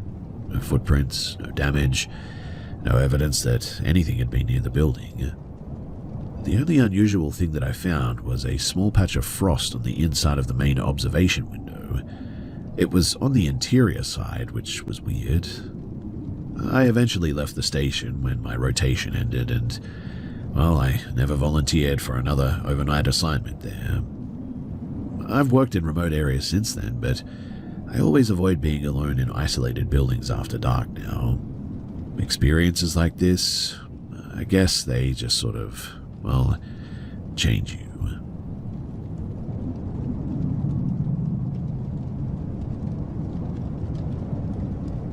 So I used to think that working nights at industrial sites was the easiest money that you could make. Most of the time, it was just walking around, checking locks, making sure nobody had broken into restricted areas, and trying not to fall asleep while staring at the same row of machinery for hours. That all changed, though, when I was working a security job at a cargo facility back in 2015. The place was enormous. It was one of those industrial zones that never really sleeps too, even at night. There were stacks of containers everywhere, loading equipment moving in the distance, and the constant background noise of engines and cranes too. But during certain hours, especially after 3 in the morning, the whole place could suddenly just feel abandoned. My job that night was pretty simple too. I had to walk a section near the old storage yards and check the access points. The weather was pretty miserable, cold, rainy, heavy wind, and a thick mist coming in from the water that made the floodlights look like glowing circles in the distance. I remember being about halfway through my route too when I noticed something strange. There was somebody standing between 2 rows of the containers. At first I assumed it was another employee who had gotten lost or someone who wasn't supposed to be there. The person was wearing a reflective work jacket, so my first thought was that they were probably maintenance staff. The problem, though, was that They weren't really moving. They were standing in the middle of the lane with their back toward me, completely frozen. I shone my flashlight directly at them, but nothing. No reaction, no turning around, no sorry, wrong area or anything. Nothing. I grabbed my radio and called out, asking if anyone was working in that section, but no response came back. I started walking closer, mostly annoyed because I thought that somebody was messing around with me. When I got within a few meters, though, I noticed the way that they were standing. Something about it was wrong. Their shoulders were too rigid, their arms hung completely still, their head was tilted slightly to one side, like they were listening to something that I couldn't hear. I then said, "Hey, you need to show me your ID." That was when they turned. But not normally. Their whole body rotated together, almost like a display figure being turned around by somebody holding the base. There was no natural movement in the shoulders or the neck. I immediately felt every instinct in my body telling me to run. The person almost looked normal at first glance, but I kept looking at them, and then I noticed that their skin had a strange sort of smoothness to it, like it didn't belong on a living person. Their eyes were wide open and completely unfocused as well, and wild looking. The worst part, though, was that they weren't breathing. I mean, I watched them carefully, and their chest didn't move an inch. Nothing, not a single movement. Then they started walking toward me, except it didn't look like walking. They were practically gliding above the concrete. My body instantly locked up upon seeing that. I wanted to raise my radio, I wanted to move, I wanted to yell, but I just couldn't. It wasn't like being scared. It was like my body had decided that movement was no longer an option. This person, though, walked past me without even looking directly at me, their eyes fixed somewhere behind my shoulder, like something else was standing there. As they passed, I noticed a smell as well. It smelled sterile, almost like a hospital hallway mixed with like overheated plastic. I didn't turn around immediately. I stood there counting seconds, waiting for something to happen. Eventually, I forced myself to move, and that was when I ran. I no longer cared for finishing my patrol at all. I didn't care if my supervisor thought that I was ridiculous. I just went straight back to the security building, locked the door, and watched the cameras until morning. Thankfully, nothing appeared. No one walking through the yard, no movement alarms, and no explanation, too. Now, the next day I checked the access logs, and nobody had entered the section during my shift. The cameras covering that area had also recorded nothing unusual for hours. I've never really told anyone about this because, look, I get it. If somebody else had told me the same thing, I wouldn't believe them either. But even now, all these years later, I still can never forget that night.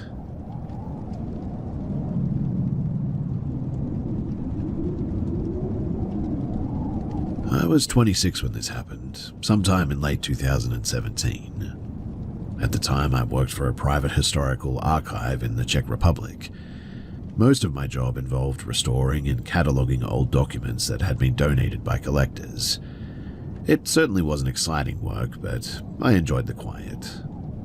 My days were spent surrounded by shelves of aging books, brittle paper, and the constant smell of dust, leather, and wood polish. Because I was trying to save money, I rented a tiny room above the archive as well. It had sloped ceilings, one narrow window overlooking the street, and barely enough space for a bed, a desk, and a bookshelf. It was comfortable enough for me, though, even though it always felt oddly isolated from the rest of the building. Anyway, one evening I stayed up later than usual, organizing a collection of handwritten journals that needed to be logged before the end of the week. It was close to midnight. The building was completely silent. I remember reaching for another notebook when I felt something touch my arm. It wasn't painful and it wasn't even forceful. It felt like someone gently pressing a finger against the outside of my upper arm through my shirt. I immediately looked down, but there was nothing there.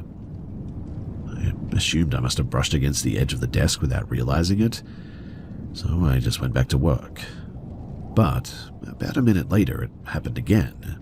This time, the sensation started around my wrist, though. It felt unmistakably like fingers wrapping loosely around it. The pressure wasn't tight enough to hurt or anything, but if anything, it sort of felt cautious.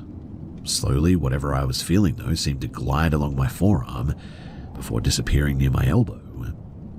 Every hair on my arm stood up all at once, and I felt a wave of tingling spread across my shoulders and down my back.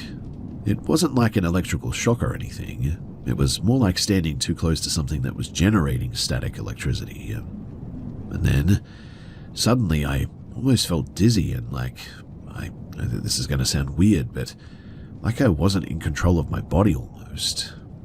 I stopped writing altogether upon feeling that. The room suddenly felt different. Not colder and not darker or anything, but just strangely empty. I sat there listening for footsteps or another person in the building, but all I could hear was the faint ticking of the clock on the wall. I don't know why, too, but I waited. Maybe I was expecting it to happen again or something, but after a minute I reached over and switched on the brighter desk lamp, and as the room lit up, I noticed some movement near the edge of the desk. It lasted less than a second, but it looked like part of a hand withdrawing behind the shadow cast by a stack of books there. Not a detailed hand, but just the outline of one, dark enough that it looked like the light simply refused to reach it. The instant the light filled the room, though, it was gone. Upon seeing that, though, I stood up immediately. I didn't investigate, I didn't search the room or anything. I just grabbed my keys and went downstairs to the reading room where I stayed all night. Nothing else happened that night, thankfully, but over the next several months I never experienced anything as direct again, I guess you could say. But every now and then, though, I'd catch movement in my peripheral vision while working late. A shadow where there shouldn't have been one, something that seemed to shift just after I looked away. I always checked, but there was never anything there. I've spent years trying to come up with an explanation for this too. Fatigue, stress, my imagination, maybe one of those is correct too, but what I cannot explain is the feeling of that touch. It didn't feel threatening, like I said. It didn't feel aggressive or anything. It felt like something that just didn't understand personal space and was simply curious whether I would react or not. And when I didn't, I don't know, my whole body just sort of changed. I eventually left that job for reasons completely unrelated to what happened, but even now, whenever I'm working alone at night, I have a bit of a habit that I never used to have. If I feel the slightest sensation on my arm, I don't look immediately. I always wait a few seconds and then stand up and move elsewhere.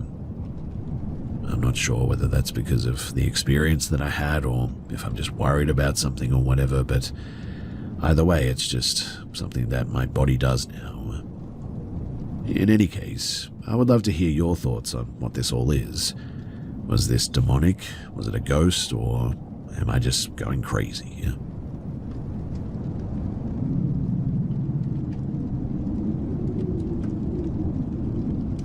For the first month after we rented the house, I thought that we'd gotten unbelievably lucky. It was a newer place outside of Christchurch, New Zealand, built sometime around 2015 in one of those developments that had replaced old farmland with rows of pretty much identical homes. Everything looked modern, thick insulation, quiet windows, fresh paint, soft clothes cabinets. Nothing about it suggested the kind of strange noises that people usually associate with old buildings. The problems, though, they didn't begin immediately. Looking back, I think it was almost 5 weeks before either of us noticed anything unusual, and the first things were actually pretty routine. Every morning, we'd wake up to find one small thing in the kitchen no longer where we'd left it. A wooden spoon would be sitting on the draining board instead of inside of the drawer. A dish towel would be folded differently. A cereal box would be turned 90 degrees. Nothing missing and nothing broken, but just, well, adjusted really. My girlfriend blamed me, and I blamed her for some time. Eventually, we even started laughing about it. That stopped though when, almost every night, sometime after midnight, we would hear something moving through the house. Just the unmistakable sound of objects being repositioned. A cupboard opening, something gently sliding across the bench top, a chair leg scraping a few inches before stopping. It always sounded very careful too and never rushed. The strange part though was that the noises, they didn't travel randomly. They seemed to move from room to room in the same order every night, beginning in the laundry, then the kitchen, and then ending somewhere near the ensuite bathroom. If we stayed in bed, it would continue for an hour or more at least. The second either of us got up though, complete silence, every single time as well. I'd flick on every light, search every room, check every window and door, but never anything there. The chairs were exactly where they'd been, the cupboards were closed, the floors were empty. I would get back into bed, wait a minute or two, and hear another slow scrape coming from the kitchen. After weeks of this too, I started trying practical explanations. I checked the roof cavity for animals, but there was nothing there. I called the property manager to ask whether there were any issues with the electrics or the plumbing or anything, but nothing unusual. An HVAC technician inspected the ductwork because I was convinced expanding metal was somehow producing the sounds. He couldn't find a single problem though. Eventually, I sort of became obsessed with proving that we were imagining it too, and I borrowed 2 security cameras from work at one point. One covered the kitchen and the other watched the hallway leading toward the bedrooms. For 3 consecutive nights too, the recordings showed exactly what you'd expect. Just an empty house. Meanwhile, lying in bed watching the live feed on my phone, I could clearly hear something dragging across the kitchen floor only a few meters from the camera. The microphone almost picked up nothing as well, just a faint scratching sound that wasn't even loud enough to explain what we were hearing in person. My girlfriend reached her limit before I did though, and one night she walked into the hallway and just loudly said, "If someone's here, we're trying to sleep." The noise stopped immediately. Not gradually, but I mean immediately. Neither of us moved. We just listened.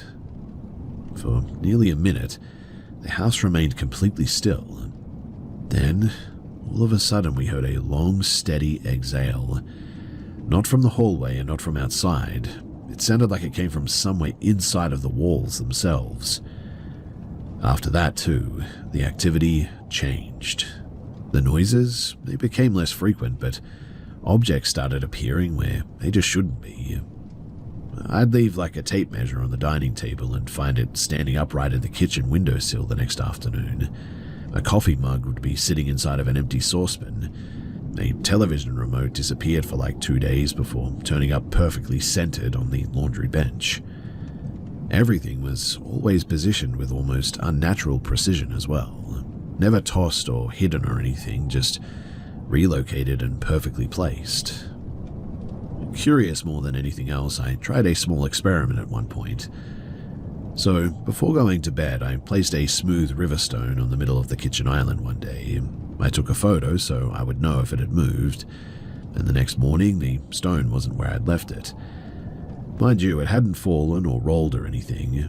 It was now sitting inside of an empty grocery bag hanging from the pantry doorknob. Also, the bag hadn't been there the night before either. Neither of us had touched it, and that was months ago now. We're still living in the same house because, well, breaking the lease would cost a fortune now. The noises, they haven't become violent or anything, and nothing has ever tried to hurt us or whatever, but if anything, whatever shares the house with us seems more interested in rearranging things than frightening us. Still though, we've certainly developed habits that we've never had before. Like, we don't leave random objects sitting on the benches overnight. We always close every cupboard before bed, and neither of us ever says goodnight to an empty room anymore either. It's hard to explain, but I think that the more we acknowledge it, the more powerful this thing seems to become.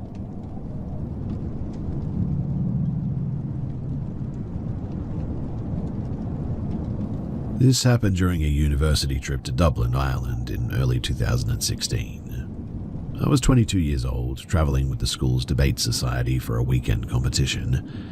We'd spent the evening celebrating after the final round, and by the time a few of us had headed back toward our hotel, it was well after midnight. The streets, they had mostly emptied out by now. The pubs were closing, taxis were scattered around the city centre, and the cold air smelled like rain now, and my friend and I decided to walk instead of waiting for a cab since it wasn't that far away. About halfway back, we cut through a quieter side street lined with closed shops, and that's when we noticed him. It was an older man sitting on the ground beside a newspaper stand with a sleeping bag wrapped around his shoulders. There wasn't anything unusual, particularly about him. Cities always have people sleeping rough, and I barely gave him a second thought at first.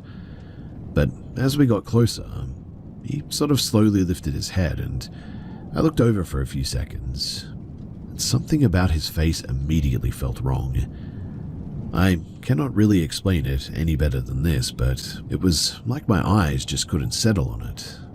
One moment he looked like an exhausted old man with deep wrinkles and thinning white hair. The next, those features seemed to blur together for a fraction of a second. And underneath them was someone much younger. Not younger in a normal sense, though. His face looked weird, almost unnaturally symmetrical, with none of the age that I'd just been looking at. It lasted such a short time that I honestly questioned whether I'd imagined it, but then he looked directly at me, and his eyes were unlike anything that I'd ever seen before. They were completely black. I mean, no whites whatsoever. The nearby street lamp reflected off of every parked car and every rain puddle, but his eyes remained completely dark, like they were absorbing the light instead of reflecting it. I stopped walking at some stage without even realizing it. My friend had already taken several more steps before noticing that I'd fallen behind. And then something happened that I've never been able to explain. A thought appeared in my head so suddenly and so clearly that it didn't feel like my own. It wasn't a sentence I'd been thinking about. It was more like an instruction. Don't go through the arcade. Take the longer route. The feeling hit me with such certainty that I immediately grabbed my friend's sleeve. Let's go another way. She looked confused. Why? It's quicker through here, though. I just don't want to. She laughed, assuming that I was being overly cautious, but eventually agreed. We circled several extra blocks before reaching the hotel, and I kept looking over my shoulder the entire walk. The man never appeared again, though. Now, the next morning, while we were eating breakfast, another student mentioned that the police had actually closed off a part of the shopping arcade overnight after a violent robbery that had apparently left one person seriously injured. I don't know exactly when it happened. I don't know whether we would have been anywhere near it, but that is a weird coincidence, right? Maybe I subconsciously noticed something that my brain processed before I consciously understood it or whatever, but I don't know. That is weirdly specific, right? When we walked past that place again where the man had been sitting, he was no longer there anymore, which is not really surprising, right? But I just don't know what to think about any of this.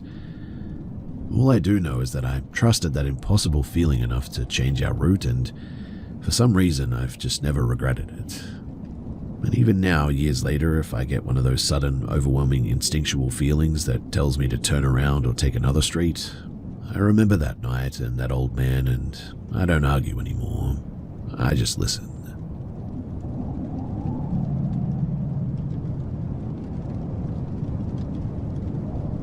So this story is approximately 10 to 12 years old, and it happened in the Ukraine.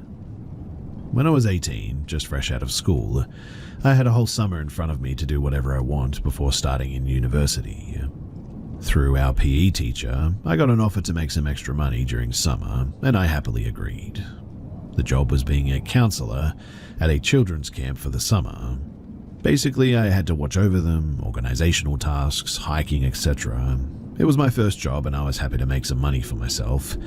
Also, me being 18 and receiving the oldest group, 15 to 16-year-olds, that was a huge bonus to it as well. I was young enough to understand them, but older enough to be respected and listened to. The first shift was pretty mild, really.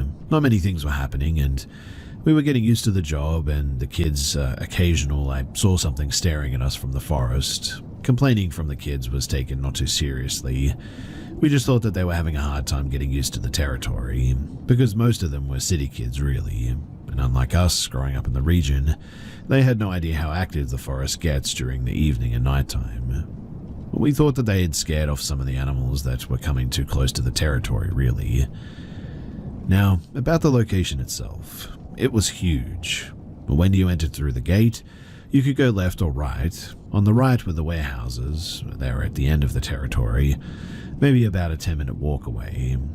Approximately 10 minutes of walking. Also on the right was the canteen, where we would have our meals, and then there was the football field too. Nothing ever really happened on the right side, and even if it did, we could never make it out there for reasons I'll explain in a moment. But if you turned to the left after the entrance, you could see buildings where we and the kids lived. As you turned left, you immediately could see a building where the girls were, and then in the middle was the building for the really small groups, like under 8-year-olds, and on the end was the building for the boys.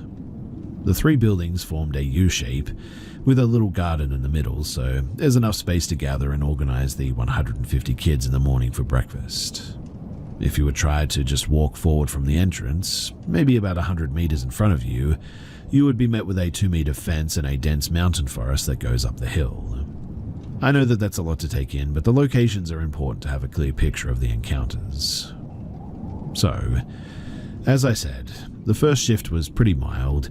We didn't really take the complaints from the kids seriously, and then my friend arrived to work with us for the second shift when the new kids arrived, and that was when it all went absolutely pear-shaped. You see, this friend of mine was a huge chunk more into all paranormal stuff. I knew for sure that his grandma was a weird woman.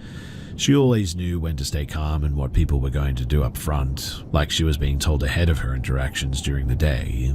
She was just always ahead of people.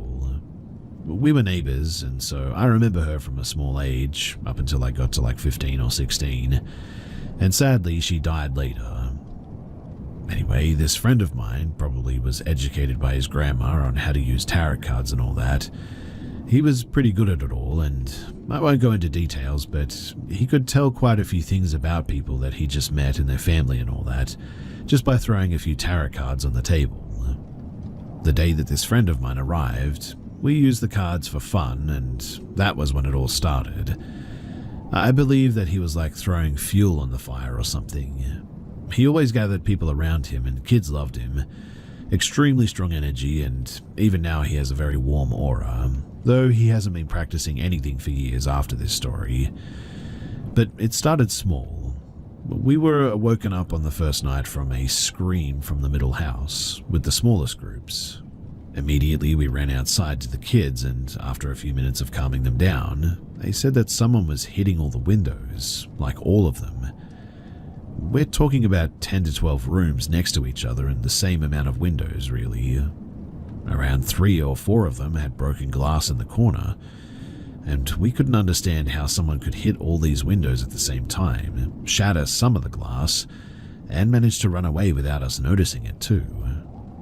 It was either 10 plus people involved, or otherwise it was just physically impossible, because we were outside in like 10 seconds or even less. The building is like maybe 30 to 4 meters long, and there's a huge fence right next to it. So even if it was a few people, we probably should have seen them, really. We calmed the kids down though, and we went back to sleep, thinking that we would just deal with it in the morning. But the morning, it wasn't better at all. We were shaken by screaming again. The girls took the younger groups out to do the morning exercise with them, and out of nowhere, an approximately 3 to 4 meter long snake started to hunt them from the garden. It was aggressive too, and absolutely huge. When I say huge, I mean it was massive, at least 2 to 3 times as long as an average person and really thick. So the guys, together with the head of the camp, running around shocked, because in 25 years of management they'd never seen anything like that. Later they told us that even the most dangerous animals are too afraid to get close due to the huge amount of people.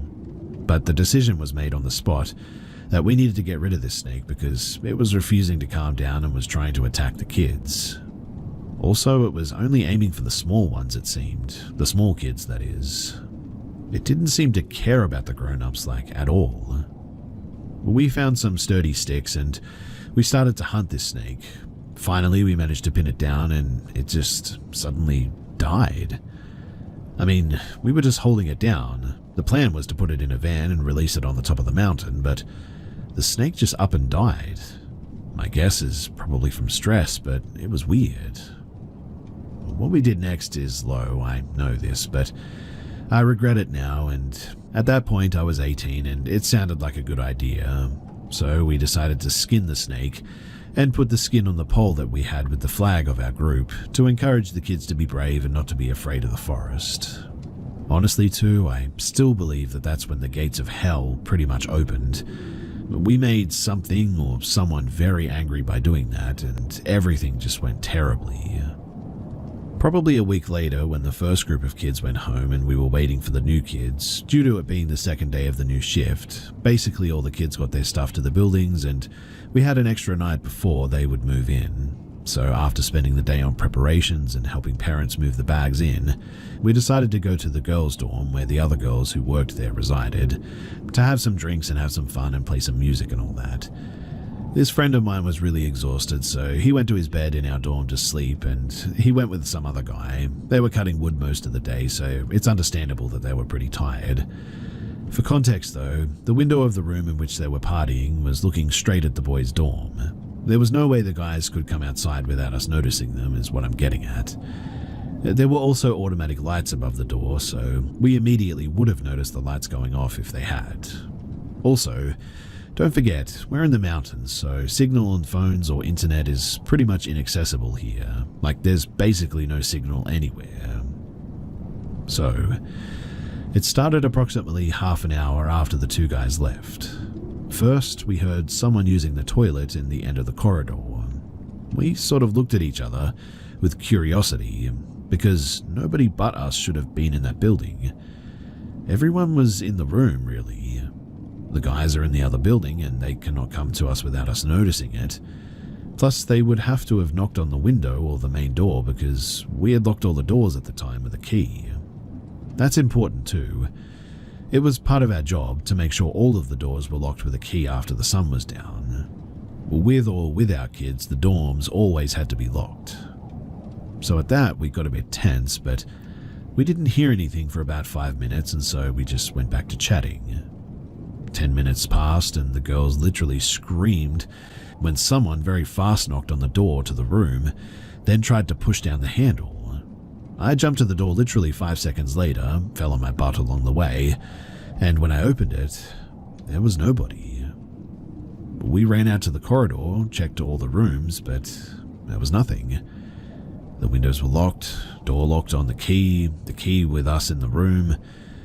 I think this was the moment when we started taking it more seriously too.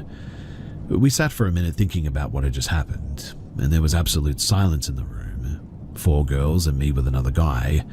Then the silence got abruptly disturbed by a knock on the window. Just one very heavy knock, like someone slapped his palm on the window and left it there. I immediately jumped at that, waiting there to see one of the guys, thinking that we must have missed them coming outside because we were busy checking the rooms. But I can assure you that there wasn't anyone there. It was now too that I got a very uncomfortable feeling that somebody was watching me from outside. I could see the whole garden in the middle, the forest to the right over the fence, and if I really pushed my face to the window, I could even see the door handle to the building that we've been in. But no living person, no one. I gave a voice to my concerns about being watched, and one of the girls came next to me to look outside. That was the moment that I almost went deaf because she started screaming, "Who are those people?" at the top of her lungs. We calmed her down as much as we could and asked her to tell us what she had seen. She said that there were a lot of people standing outside of the building, all of them looking at us, but she couldn't see the faces because it was around midnight at that point and really dark. She said, though, that she could see their heads turned into our direction and that they were just standing there. I asked her to count them, but every time she reached around 20 to 25, she started crying and having a meltdown from fear. She said that there had to be at least 50 plus of them outside, though. While none of us could see anyone, apparently she did. Now, remember how somebody knocked on the door of the room or the window and we couldn't find anything in the building? We checked all the doors and the windows. Well, suddenly, the main entrance door, that was checked 15 minutes ago, I mean, we made sure of it because 6 people had seen it locked with a key, and the key was in the room with us on the counter. It started erratically with crazy aggression opening and closing over and over again. Somebody was opening wide the door that was locked with a key and slamming it with the power that was shaking the whole building.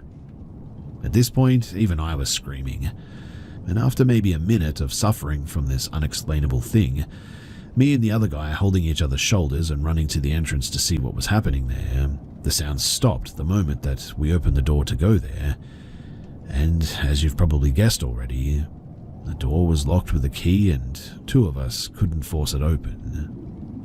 We were in shock, to say the least. This was the moment that we decided to seek some help from outside too. We had 2 more people, and my friend and the other guy were sleeping in the dorm across the garden, obviously. They were maybe 40 meters away at most. But we had signal, very weak, but it was enough to try and call over and over for my friend. In our head, he was the most experienced with this stuff, and we had some hope that he would know what to do. Well, we must have called probably 30 times in an hour, but there was no answer. In the meantime, the people that the girl had seen were still outside, according to her, and she was seriously freaking out with the other girls while we tried to reach my friend. Well, we couldn't reach him for whatever reason, but eventually, after another 20 minutes, she said that she sees them walking away to the forest, just going through the fence like it wasn't even there. Even for us grown-ups, it was hard to climb that fence. It was really high, and she said, though, that they just went through it. Now, we were in there for quite some time, and in the morning when the sun was coming up, we finally got brave enough to go outside and to go and get my buddy. And he told us a crazy story of his own, too. Apparently, he got up to have some water at around 1 in the morning, looked outside the window to check if we were still up, and saw me in the window, waving to him and showing a thumbs up. I can assure you, though, that that never happened. Also, he said that he should have received some calls, but he never got one. Then he said that when he went back to sleep, just to wake up 30 minutes later from something that he couldn't describe, he said that he sat up in his bed, looked out the window and saw his grandma on the other side. Apparently, she told him to go back to sleep because he cannot go outside now and his friends are going to be fine. She will look after them. He thought that it was a dream, and so he just sort of went back to sleep. That was around the time when the girls said that they started to walk away to the forest as well, allegedly. Also, the phone of my buddy was found in the morning in the middle of the garden, while he never left the room and was checking his phone when he woke up the first time, so he definitely had it. Also, he said that he had a strong desire to come to us when he first got up, but he saw me in the window with my thumbs up and decided to stay, believing that we were fine. And so, all in all, when we put together the stories in the morning, we probably got our first white strains of hair from stress, but my friend said we have to apologize. So the next night, me and him went up to the forest. He made a small fire. We burned some herbs and loudly apologized to anything that we disturbed by our actions. And weirdly, after that, nothing really happened. There were some shadows in the forest here and there, some weird sounds in the night, but nothing like before. One of the girls managed to shoot a picture of something white passing in front of one of the windows on a Polaroid, but sadly after our work ended, we didn't keep in contact, so I can't provide the photo. Maybe my friend was still in contact with her or something, and maybe I could retrieve them that way, and if I do, I'll be sure to show it. But in the end, after working there for some time, eventually I left, and it was a crazy time, and all those events that happened that night are something that I'll never forget as long as I live.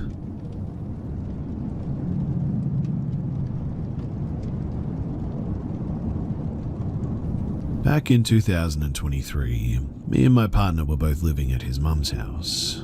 Most days we'd get home from work about 5 p.m, get dressed, and then we would go to these woods in the hills just outside of the town that we live in. For context, these woods as a whole are 12 miles long and 4 miles wide. There's breaks in the woods of farmland and fields creating separate woods over these hills with different names. You can walk through these woods if you want to. There's paths winding through most of the woods as trails, and if you want to, you can walk over the span of the hills from one side to the other.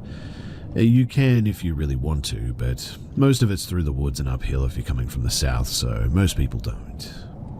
The one that we always went to is called Wind Down Woods. So, me and my partner, we would go to these woods nearly every day after we finished work, just to go for a walk or a smoke, or maybe even both. We went about doing our usual routine, walking around and talking about our days, following the trail in these woods that loops around a large set of trees, with more around you on the outside too. It would kind of look like a messed up donut from a bird's eye view, I guess. Anyway, we were walking on the path that takes you back up towards the top of the woods. That path also takes you down towards the car park once you get to the meeting point of all the paths together, when we see this man in the distance walking down the path at Point B. Point B are one of the trails that just goes up into the woods beyond Winedown. We've still got to get to the meeting point of all the paths to get back to the car, and at this point he's pretty far away from us still, but I just had a bad feeling though, because the first thing that I noticed about this man when we got closer was that he was wearing office shoes and carrying a pair of hiking boots whilst seemingly on a walk in the woods. We were talking about this as we were walking up and sort of laughing about how strange it was. The guy was walking faster than us as he was going downhill and reached the meeting point of the paths a few minutes before we did, but we could see him the whole time. When we got to the meeting point of the paths, all he did was sort of, stand there. He didn't do anything. He just sort of stood and was looking around. I had a really bad feeling at this point, as he didn't even look like he was lost. He just looked like he was waiting for something. Me and my partner were pretty weirded out at this point, and were thinking about turning around and heading back down into the woods and going back around the long way, just to get away from this guy's weird vibes. In the end though, we decided that walking back down into the woods would ultimately look way too suspicious, as the man had definitely seen us walking up the path towards him, the same time that we'd seen him walking down. So we just kept walking up, and the whole time this guy was still just standing there, looking around with these shoes in his hands. Having no other choice than to walk past this guy to get to the path down to the car park, we went up and we went past him. Getting close to him, I saw something that worried me more than it weirded me out. The guy had a backpack on and there was a handle coming out of it. 100% the handle of a hammer, or maybe an axe. I knew it couldn't have been anything else. He hadn't been on a phone all that time that we'd seen him, not even when he was loitering around. Just more and more stuff adding up and freaking a man out. But as we walked past him and started down the path towards the car park, the guy decides now that he knows where he needs to go without getting a phone out or a compass or anything, and starts walking down behind us. I was freaking out, and so was my partner, who doesn't usually get paranoid about stuff like this because I do it all the time for, no reason really.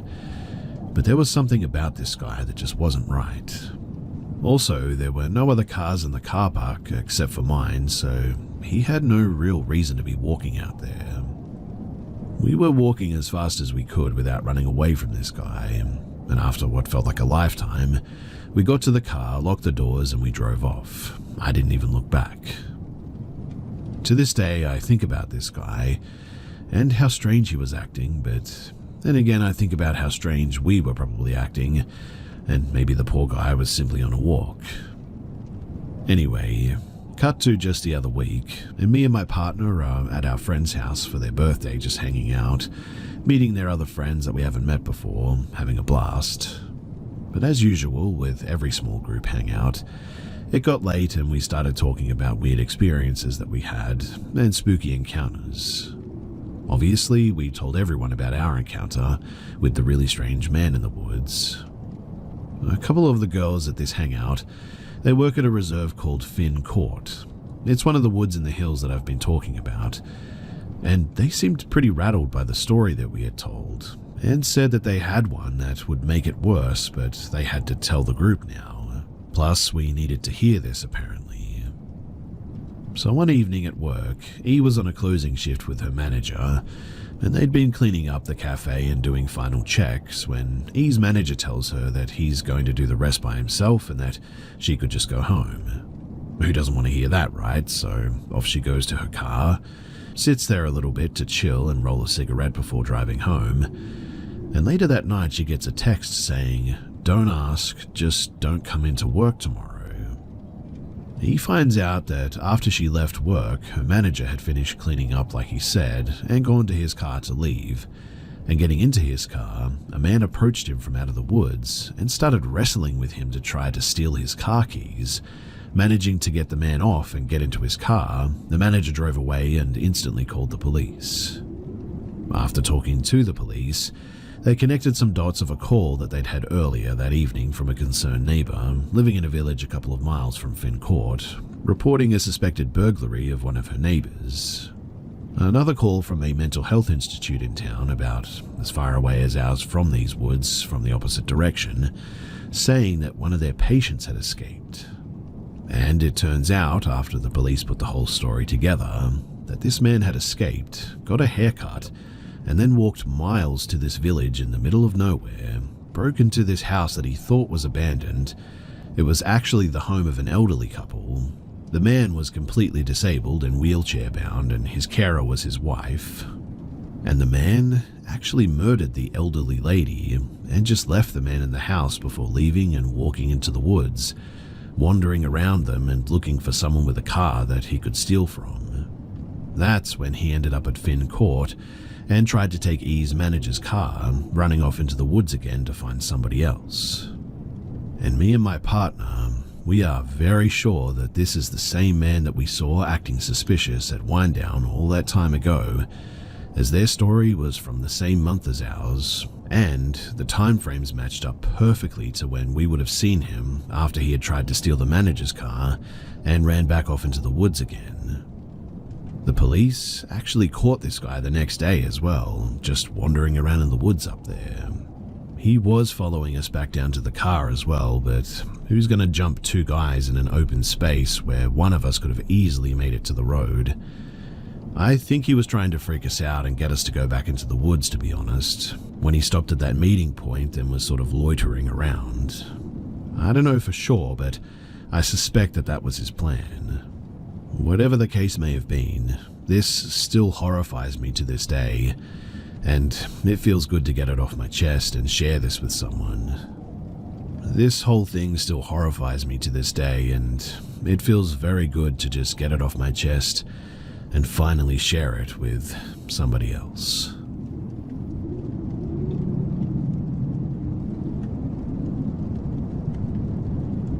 For a little bit of background, this was at my family home when I was a teenager in rural Indiana. I had already had other insanely weird ghostly experiences at this house and property, and I am all into the weird and the unknown. Although this experience actually gets me panicked anytime that I think about it. I was walking my puppy Apollo by the woodline at night. We had a big yard, so obviously he had no leash on. This tree line was attached to a huge amount of woods. It was pitch black, and I usually am always paranoid in the dark, but I felt really weird that night for some reason. It really felt like something was, well, watching me, I guess. Like the physical reaction your body gets to it, like being stalked almost. I soon realized that maybe I was more than paranoid and started to walk back down the gravel road back home, which was a bit away. We lived in an area where people would be caught hiding in the woods from the cops all the time. It was an area with a lot of meth addicts, so I wasn't taking any chances. And well, I took only a couple of steps back when I heard this giant sort of thunk sound. It legitimately sounded like somebody had dropped a bag of bricks from up high somewhere. The sound came from inside the woods though, and it sounded like it was parallel to me. Now, I had my dog with me, so I was going to yell "he bites," assuming that it could have been another guy on the run, but before I said anything, this tall, I believe 7-foot figure at least, comes out of the tree line. Whatever it was, it had sickly white pale skin and was completely starved.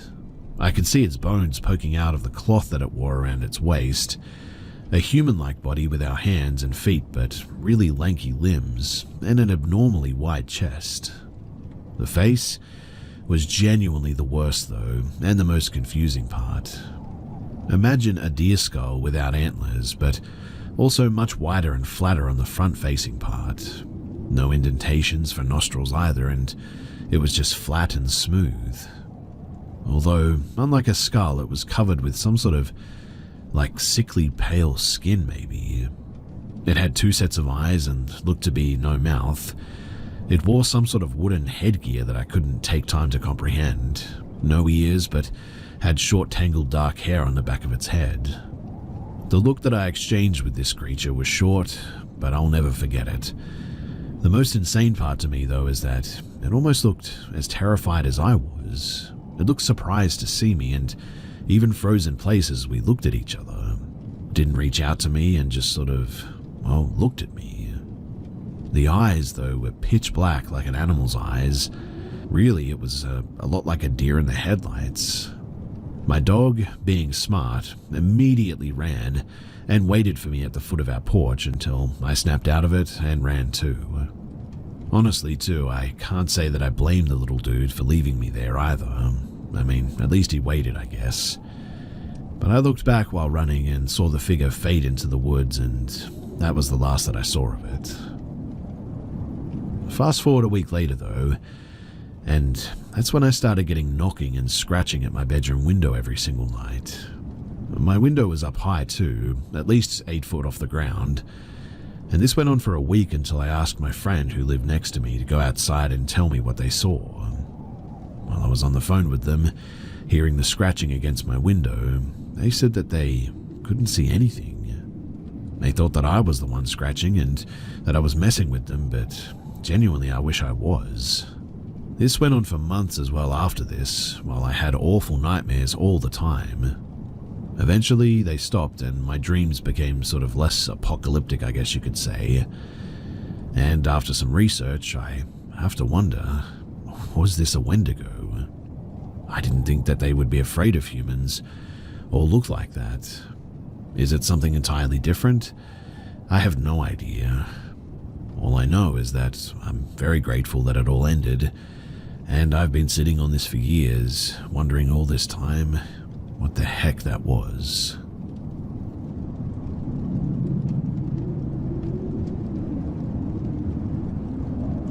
So I've only ever had sleep paralysis once a few months ago, but the experience has repeated in my mind every so often. I was in bed, home from college. I'd woken up in the middle of the night and the hallway light was on. I rarely even turn it on though, so I know that I didn't turn it on. It's possible that my dad did, but that would be unusual. Anyway, peering around the corner is a pale woman with shoulder-length straight black hair. She was wearing a polka dot black and white dress. She smiled at me the entire time, but her expression was slightly uncanny valley, I guess. Creepy and unsettling, but the smile also felt genuine, if that makes sense. I didn't feel like she was malicious or anything, and she stayed still and just sort of watched me. The whole experience lasted maybe a minute before I broke out of the sleep paralysis. The experience obviously freaked me out, mostly because I have a fear of home invasion, but whenever I remember the experience, I don't feel the same terror that I did in the moment. Again, that was the only time that I'd ever seen her. Now, I live in Central Florida, and this past week I had been hit by Hurricane Milton. I'm okay, by the way, just some flooding in the area, but luckily no damage to our house. I was sleeping on the couch because I'm paranoid about windows breaking in through rough storms, and my bed is right under a window as well. I woke up in the middle of the night, and the storm was still going strong. I know that I wasn't under sleep paralysis or anything because I immediately started petting my cat who was anxious from the storm.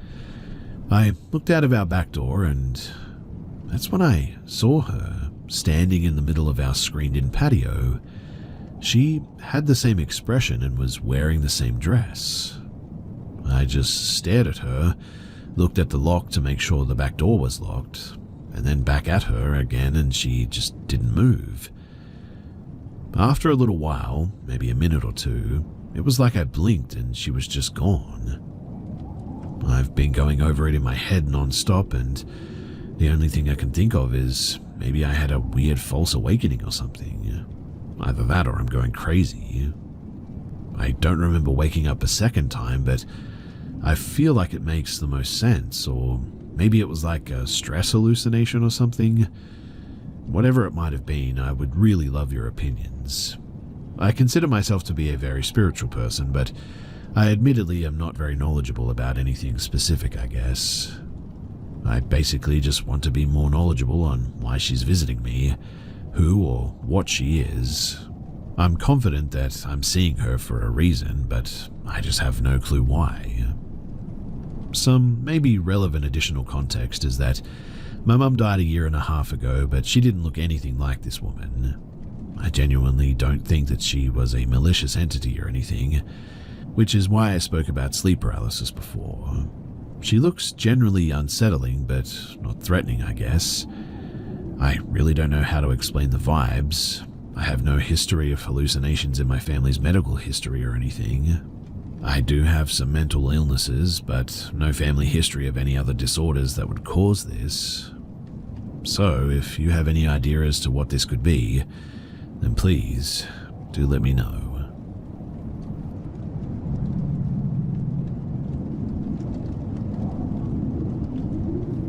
I was in my early 20s and went camping with my spouse and another couple. Way up in the Smoky Mountains, about an hour from the nearest small town, there are 2 to 3 other sites, but none close enough to hear anybody.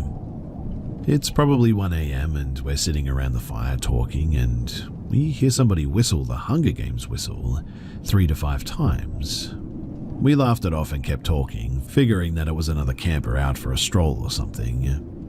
We do live in crackhead capital after all, and people do some weird stuff here.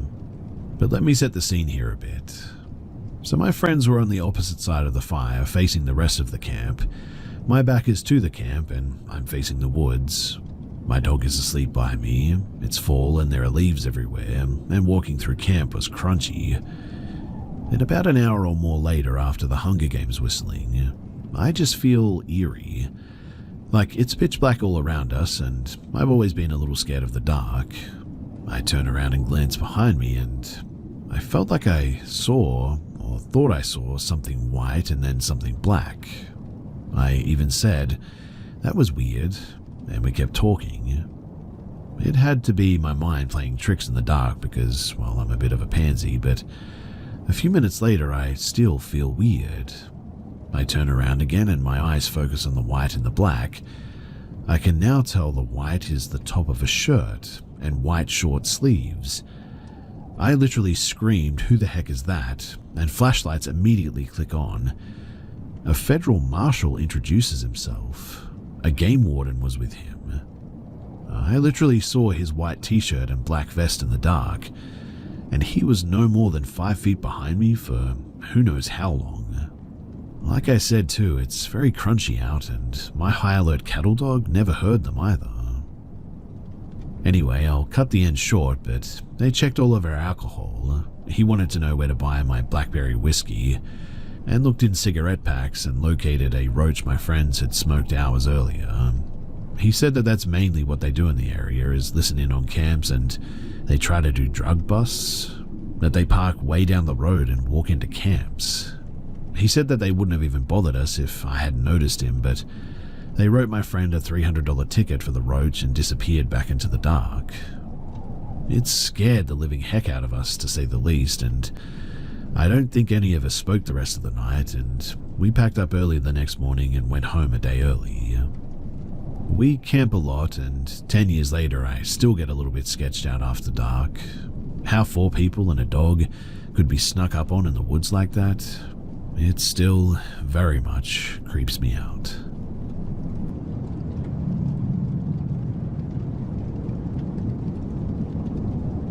This story happened to me about 5 days ago. It was on a Saturday, and for context, I'm a 16-year-old French boy. So, I was with my friend this Saturday in my little French hometown, casually hanging out at the border of the town for a whole hour. My friend here is a 17-year-old girl, We were sitting on some big rocks behind the kindergarten school of our town, right in front of the beat field around 8 p.m. The sky was starting to turn dark, and nothing has ever really happened in our town since we've lived here, except recently when a horrific stabbing account happened with a family. It really has nothing to do with my story, but I note it because, like I said, nothing ever really happens here. Anyway, I was sitting with my friend eating stuff like we casually do when we hang out, when suddenly I spotted a man with a beanie. He had his hands in his sweatshirt and was directly walking toward us. He was way too close for my friend and I to just get up and walk away at this stage, but he comes right in front of us and starts talking in English. My friend doesn't actually speak English, so she didn't really know what was happening at the time. This guy comes right in front of me when he noticed that I was able to speak English and tries to shake my hand, which I deny the approach. Note too here that he didn't look like he was drunk or under drugs or anything. This weird guy though starts talking to me, and he points out the field that was behind my back, which means that if I wanted to look at it, I would have needed to turn my back to him. And then he was sort of very insistently saying, "Is that cabbage?" I responded yes, but he wasn't satisfied by my response, since he was trying to get me to look behind me.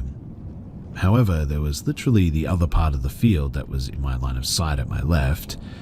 He tried to get me to look again and again, which was kind of stressing me out because this guy was like less than a meter away from me, which means that he could have done, well, anything that he wanted to me. Then he told me some incoherent stuff like, "My driver told me there was cabbage here," or "I asked people and they didn't understand." Right after saying that, he pats my shoulder, goes behind me, and crouches at the border of the field. He tells me to come to see if it was cabbage when I clearly told him many times that it was. Even though it wasn't, I was trying to get rid of this creep, but it did kind of look like cabbage. Right when I see that I'm out of his range, I say to my friend to take her bag and start running. At first, she thought that I was joking, but when she saw me running, she changed her mind quickly. We were like 20 meters away from him, and he started walking toward us but rapidly disappeared behind the kindergarten school. My friend and I were both really unsettled by this and quickly wanted to get home. We said goodbye to each other and we split in two different directions. I needed to go by the elementary school that was right next to the kindergarten school to get home, when suddenly I see the creep coming from the road that was between the field and the kindergarten school with his phone on in his hands. I quickly turned around and went to my friend's house with her, waiting for her father to drive me home. Later that night, my friend and I were talking and we suggested that it may have been some sort of kidnapping or organ trafficking attempt, since it was the first time that we saw an alone foreigner that didn't speak a single word in French, and the fact that he got up and escaped quickly when we started running hinted to me that it was just some sort of pretext to something evil, and to move away with my friend. Maybe he had texted some guy waiting in a car for them to kidnap my friend or me, since the creep was clearly trying to make us lose time with this cabbage thing. But later that night, I told what happened to a friend of mine that lives in the same town as us, and he told us that he had actually seen this guy, that he was hanging around town and acting strange. We were obviously very unsettled and scared after that event. We're okay now, I guess you could say, but I still wonder if maybe that guy was up to something more sinister. If anyone has anything to say to help us clear this up, then I would really love to hear it. Thanks for listening to, and stay safe out there, guys.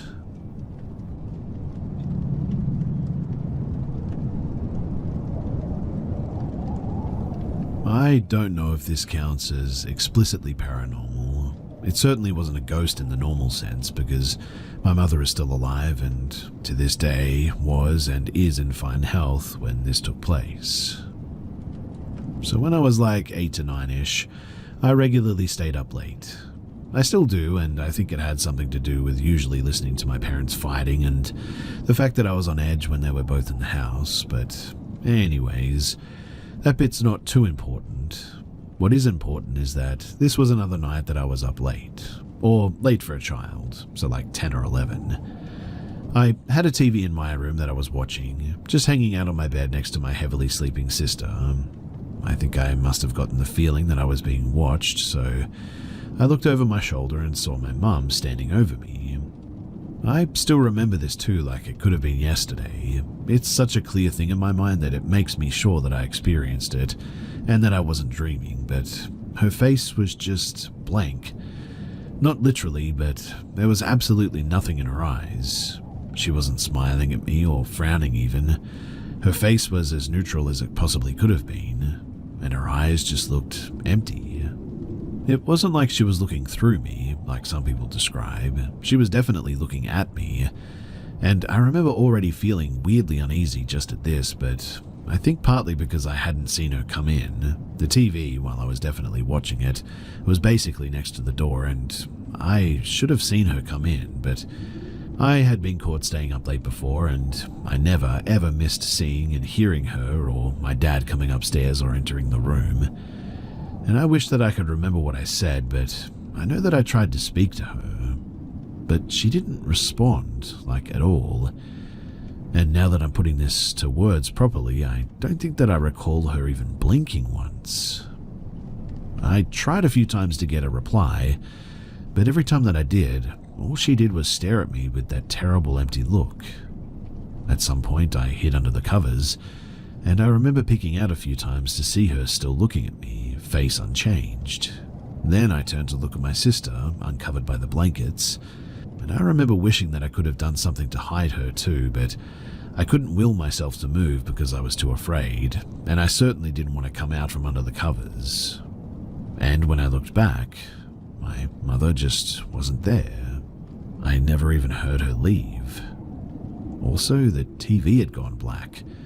Not off, but on a black screen, which was weird because I know it played shows constantly, all night, and it had never been on this black screen before or after this. You know when you have a TV connected to do something, then you sort of unplug the thing? It was basically that screen, but there was no connection message, and obviously nothing had been unplugged in any way. I stayed under the covers until I somehow fell asleep though, and I don't remember how long I was awake after she left, but I'm pretty sure that it was still dark outside by the time that I was asleep. Obviously, I asked my mum in the morning what the heck she was doing, and I distinctly remember asking why she hadn't answered me. And of course, she had no idea what I was talking about. She said that she hadn't come up to see us at all, or even woken up all night. I seriously doubt it was me dreaming or her sleepwalking. It was so real, and while I recognize that sometimes dreams are like that, mine were never so grounded in reality like this, and I just have such a strong feeling about it. She's also never slept walk before this story or afterward, and the fact that she just disappeared and appeared out of, well, seemingly thin air, the whole thing just doesn't make any sense. To this day, I think it's the weirdest thing that I've ever experienced. I haven't brought it up to her in years, but now that I'm sharing this, genuinely I'm tempted to talk to her about it again and see if she might know what the heck that was.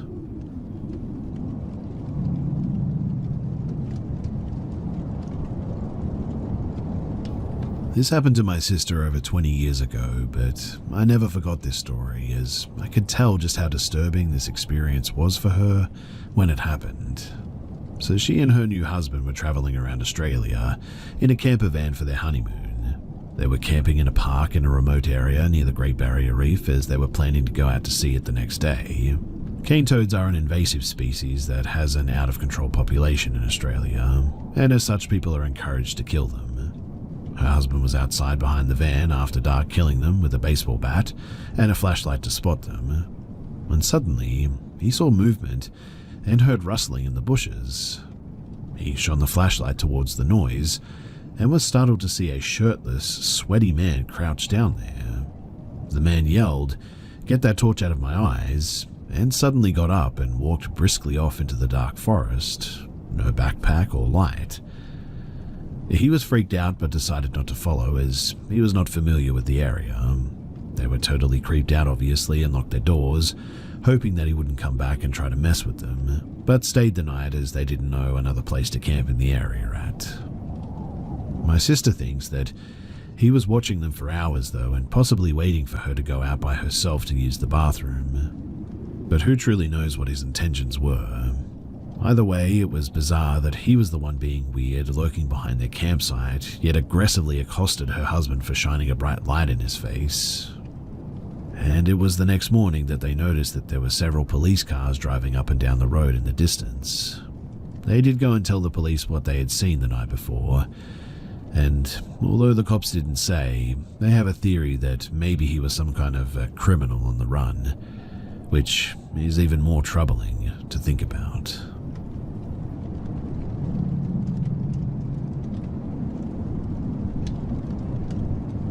So I grew up in a small rural town on the Sunshine Coast in Queensland, Australia, on a property that had 150 acres of bush that my stepdad at the time carved out some trails for me and my siblings to ride our bikes on when we weren't at school and stuff like that. Any chance that I got, I'd be out there and never experienced anything like this before. So I was the sort of kid who got a kick out of being out there by myself and always felt safe. I was always content with my own attempt at teen verse wild, and I would quite regularly grab a swag, a backpack full of snacks, jump on my bike and find a new spot to pitch up the swag to just enjoy being away from it all. I never felt in danger of any predators, since there aren't really any here, and any animal that would have even remotely come close to causing me harm would immediately dip the moment that they heard my bike, so being out there always felt quite tranquil. But this day was different. So it was about 7:30 in the evening, and being in the middle of summer, it was still fairly bright out on the trails. So I thought nothing of jumping on my bike and going for a ride for a few hours.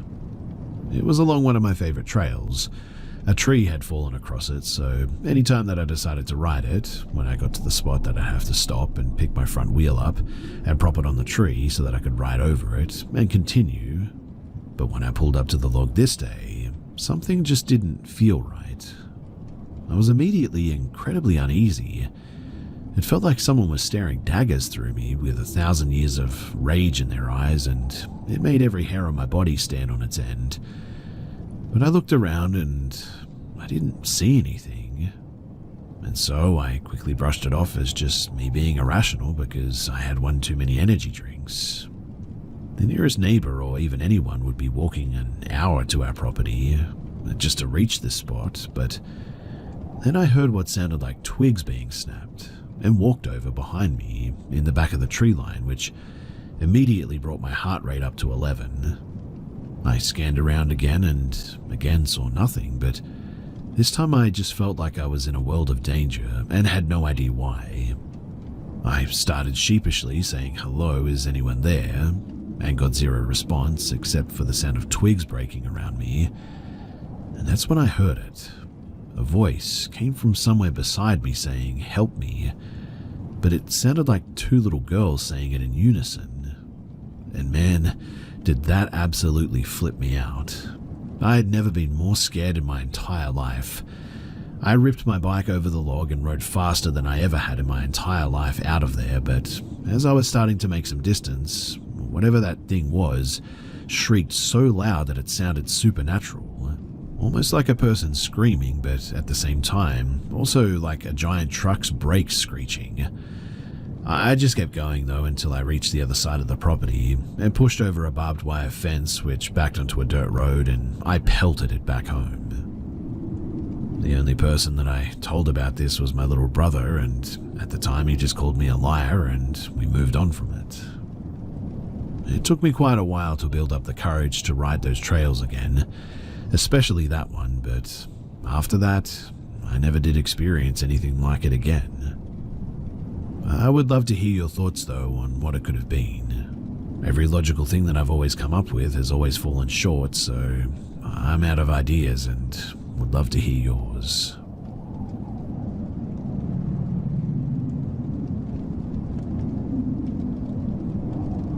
This happened a few years back when I was a sophomore in high school, probably 2017. My family and I had just moved into a new place and were renting this house. On the day that this happened, My parents were out of the house running errands, leaving my brother and I at home. We were both upstairs in our rooms, and right across the hall from each other, in fact. And while in my room, I heard the garage open. I thought that my parents had come up, so I went down the stairs to check the garage, but nothing. I went back upstairs, back into my room, and began to hear dishes moving in the kitchen. Again, I walked out of my room, looked over the stairs and into the kitchen to see if my parents were home, but nothing. I walked back into my room after this, and a few minutes later, I hear voices in the house. I walk to my door, open the door, and I see my brother standing right in front of me. He also was coming out of his own room. We both told each other that we had heard our parents and began walking down the stairs. Halfway down, we were having a conversation, more than likely arguing about something kiddish, when my mum's voice calls my name. For context, at the bottom of the stairs was the door to my parents' room. They had left the door to their room open with the lights off, and it was pitch black. My brother and I instantly go quiet and sort of look into the room while remaining on the stairs. A few seconds pass and we hear my mum's voice again, only this time it said my brother's name. And at this, not even a moment later, my brother and I bolt up the stairs and lock ourselves in my room. I instantly call my mum and tell her that somebody was in the house. Luckily, both her and my dad were at the grocery store just 5 minutes away, but still, this confirmed to us that they really should not have been home. This is the first and only time, hopefully, that something like this has ever happened to me. My first thought was not that it was something paranormal. I mean, the voice was so clear and human-like, and matched my mum's voice that I really believed that it was her, or an actual person at least. Of course, in the end it wasn't, and she wasn't even home, and neither was my dad. Looking back on it, I never really liked that room. It was way too dark and unsettling, and there was always something spooky about it. But I still do wonder what spoke to me, and my brother for that matter, from my parents' room that day.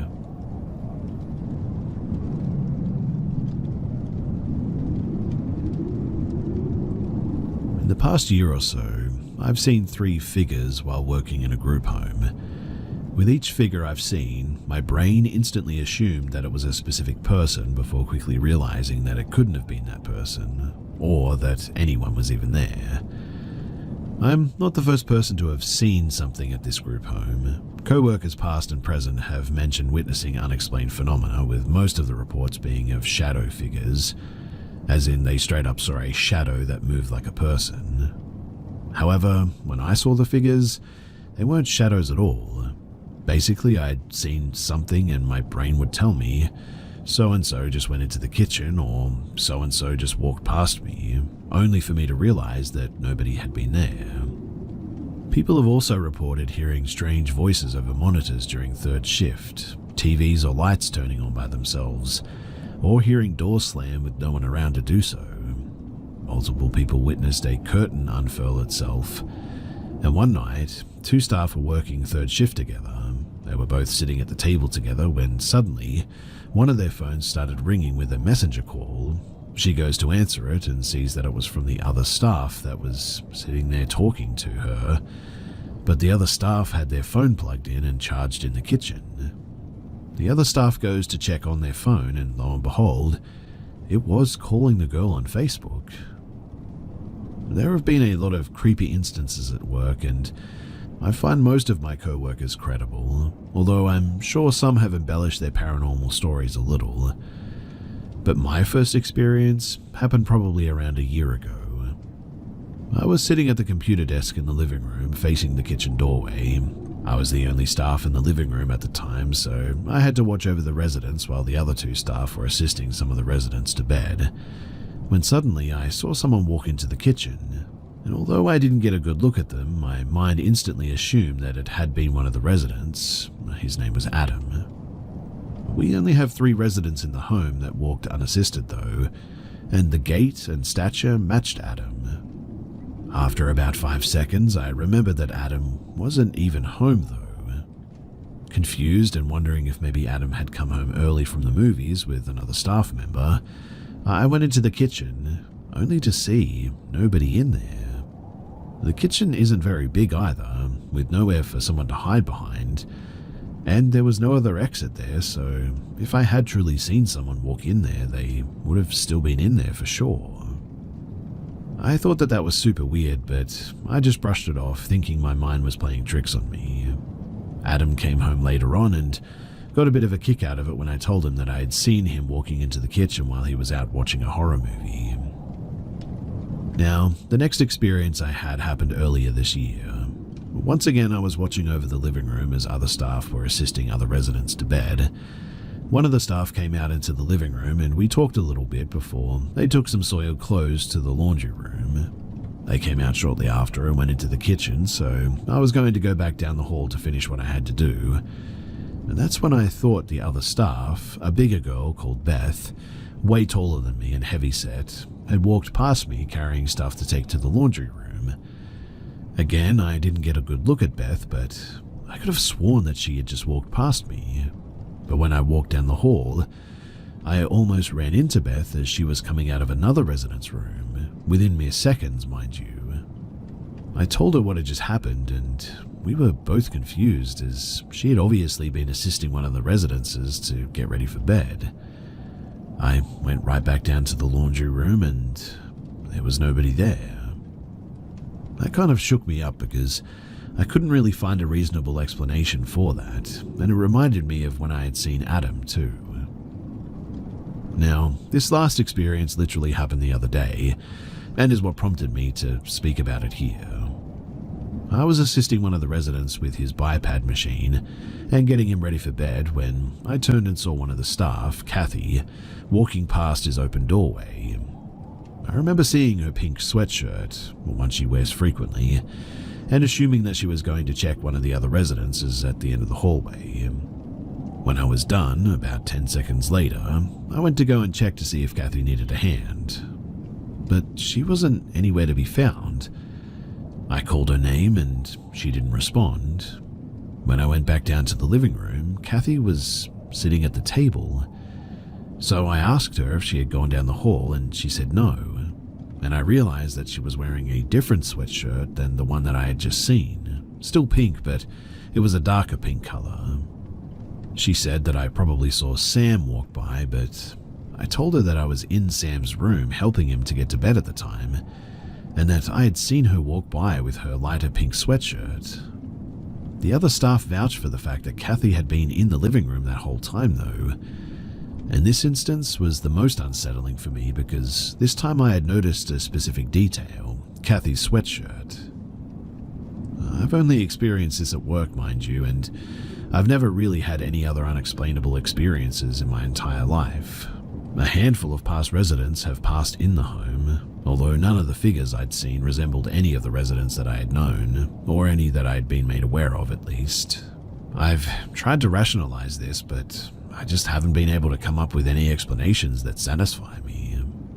I get plenty of sleep most nights, so it's not like I've been having sleep deprivation-induced hallucinations or anything. I highly doubt it's carbon monoxide related. I don't believe there are any potential sources of carbon monoxide in the home, in fact, and detectors are mandatory here anyway.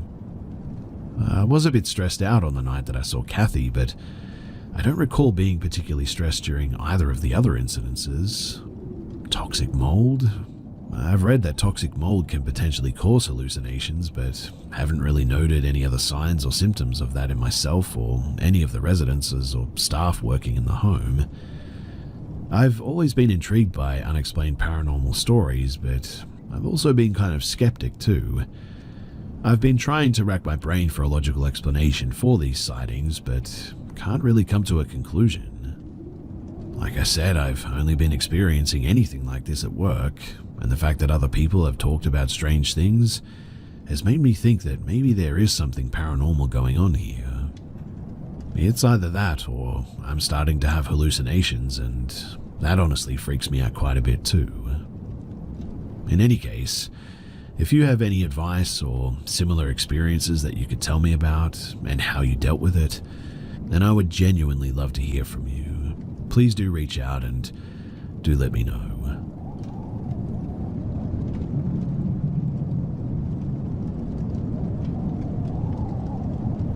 I've never shared this before, but I felt like this was a good time to do so.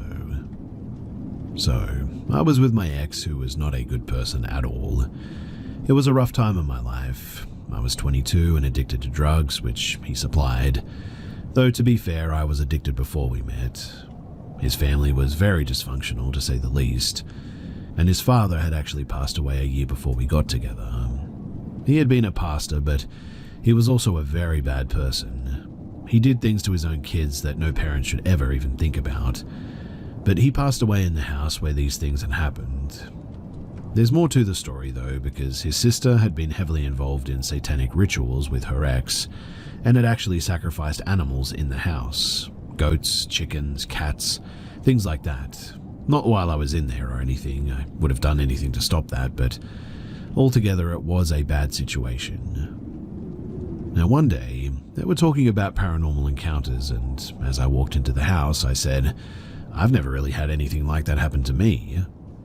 And well, I guess whatever was there saw that as an invitation. You see, I went to take a shower, and while I was in there, I saw a shadow that looked like someone had walked into the bathroom. I thought that it was my ex coming in for something. I looked out, and nobody was there. I figured that I must have imagined it. But then my purse flew off the counter and hit the side of the shower. That obviously freaked me out way more, and then I heard a loud bang. His mother had 2 crosses, one on the sink counter and another on the back of the toilet. The toilet and the counter were only a few inches apart, and when I looked, I saw that both crosses had fallen and somehow got caught on each other, upside down, stuck between the toilet and the sink. Well, that was enough for me. I ran out of there completely butt naked, scared out of my mind. Very embarrassing because I'm not someone who likes people to see me naked.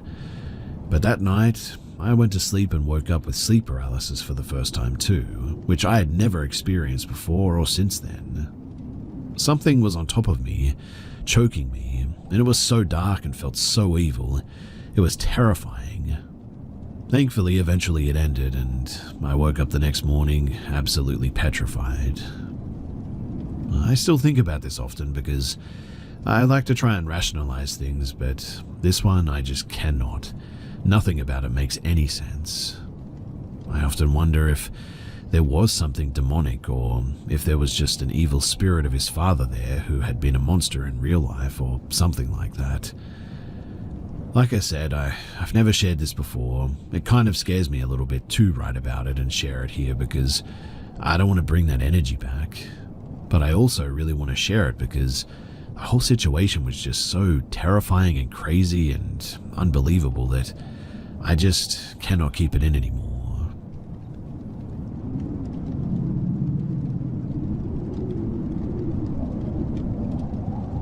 My wife and I have been renting our house for the past 2 years. Sparingly throughout our tenure, we have heard running in the attic, bangs on the ceiling of the basement. I've seen shadows following me. We have heard full conversations outside of our bedroom window, locks on our doors being changed, and other odds and ends which have given us all the spooks. I'm hearing things move upstairs as I'm actually sharing this, but yesterday it has seemingly intensified.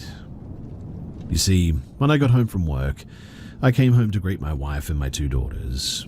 The kids were napping and we decided to play Fortnite to take advantage of the opportunity. When the kids woke up, all was pretty well and we had snack time, enjoyed our night together, and as the night was coming to a close, my oldest, 2, wanted to play a new game that she had just learned, hide and seek.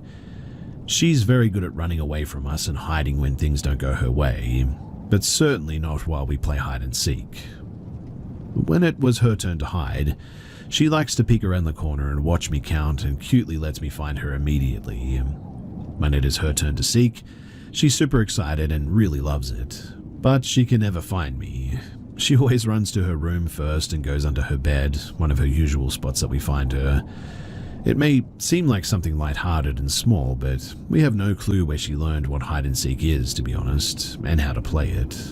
She's been infatuated with playing it for the past week. Maybe she'll get better at it. Maybe I've seen too many scary movies, but it still gives me the creeps wondering where she actually learned the game. Another weird experience happened though later that night, when it was time for the girls to go to bed. I was on my way back to get my oldest changed and ready for bed when my wife said she's by the curtains, as she had just saw her walk in and they were visible from where she was sitting. I looked and didn't see her there, but she had crawled out from behind our recliner across the room. When I brought her in to change her, my wife had a petrified look on her face. She said she was staring at me with a blank face and stared at me for like 10 seconds and then went by the curtain to the corner as you were walking out.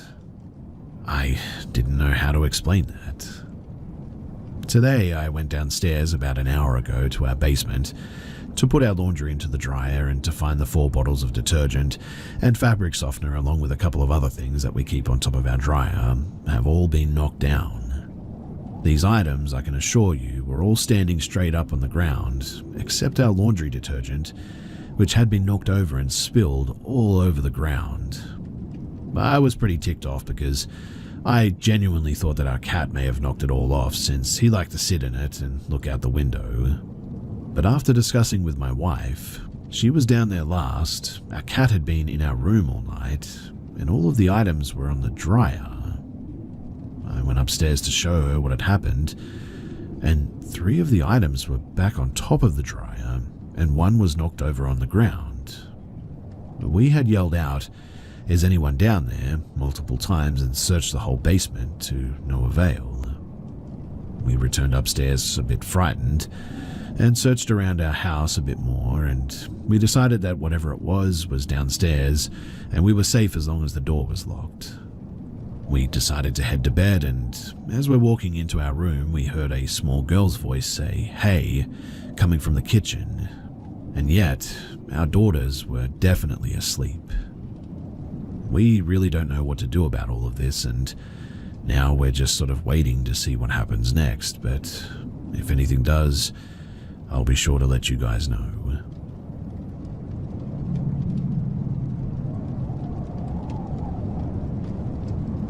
I grew up in a very old house in the Midwest that my parents got for a steal. It was originally built as a hotel, and the seller was very motivated to get rid of it. Growing up, weird little things happened all the time.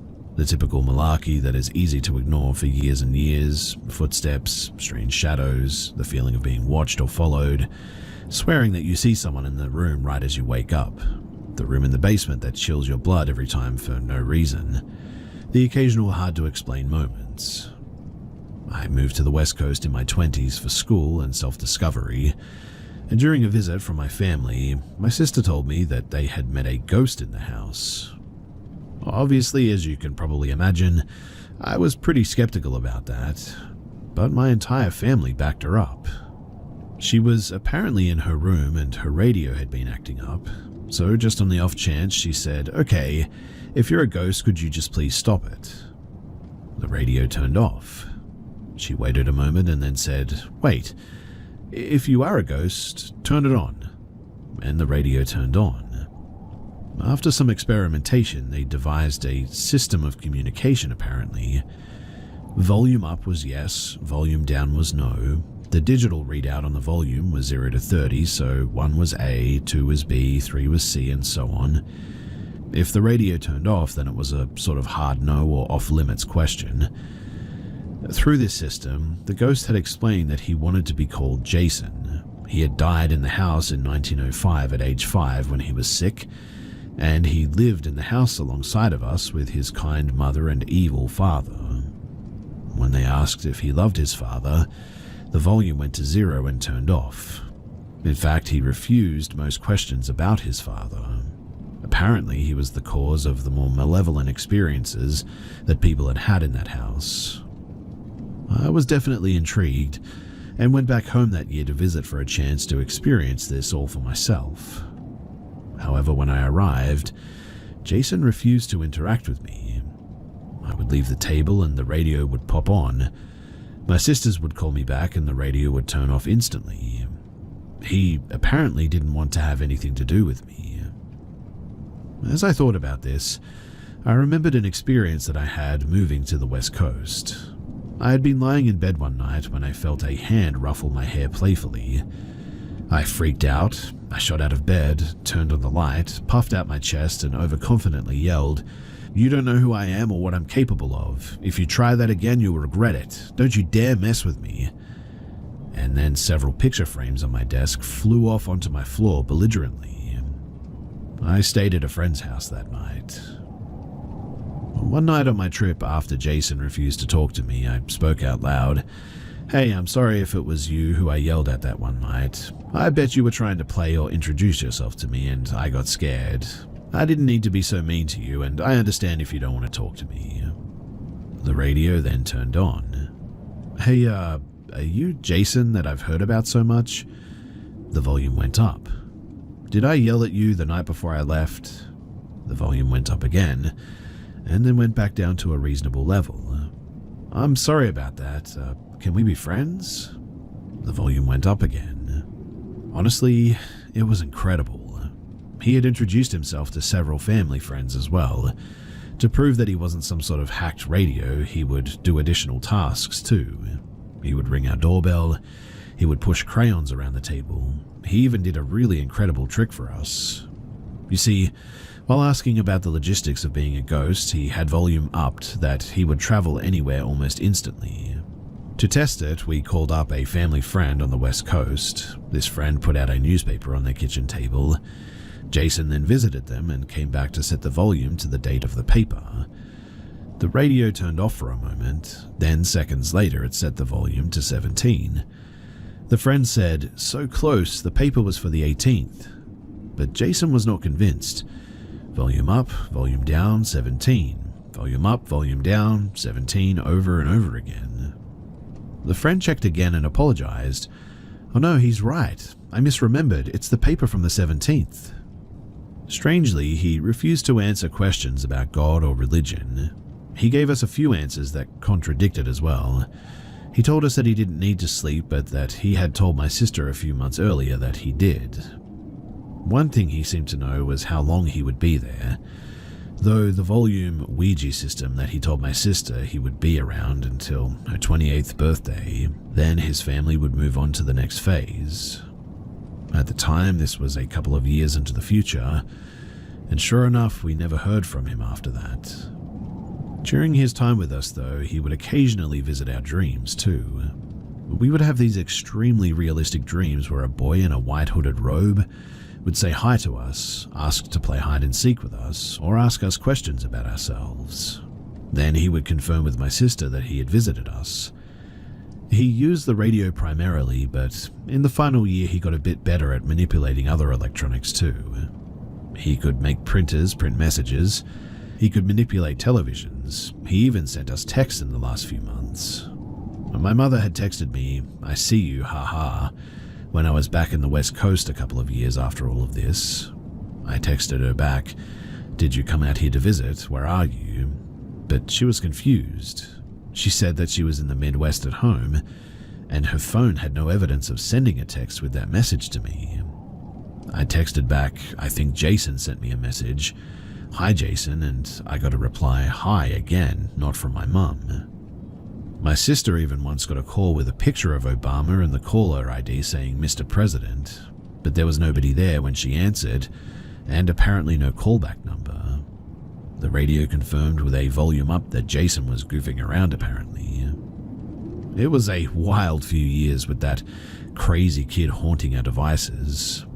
My family still has that radio out, just in case, but it hasn't turned on in years.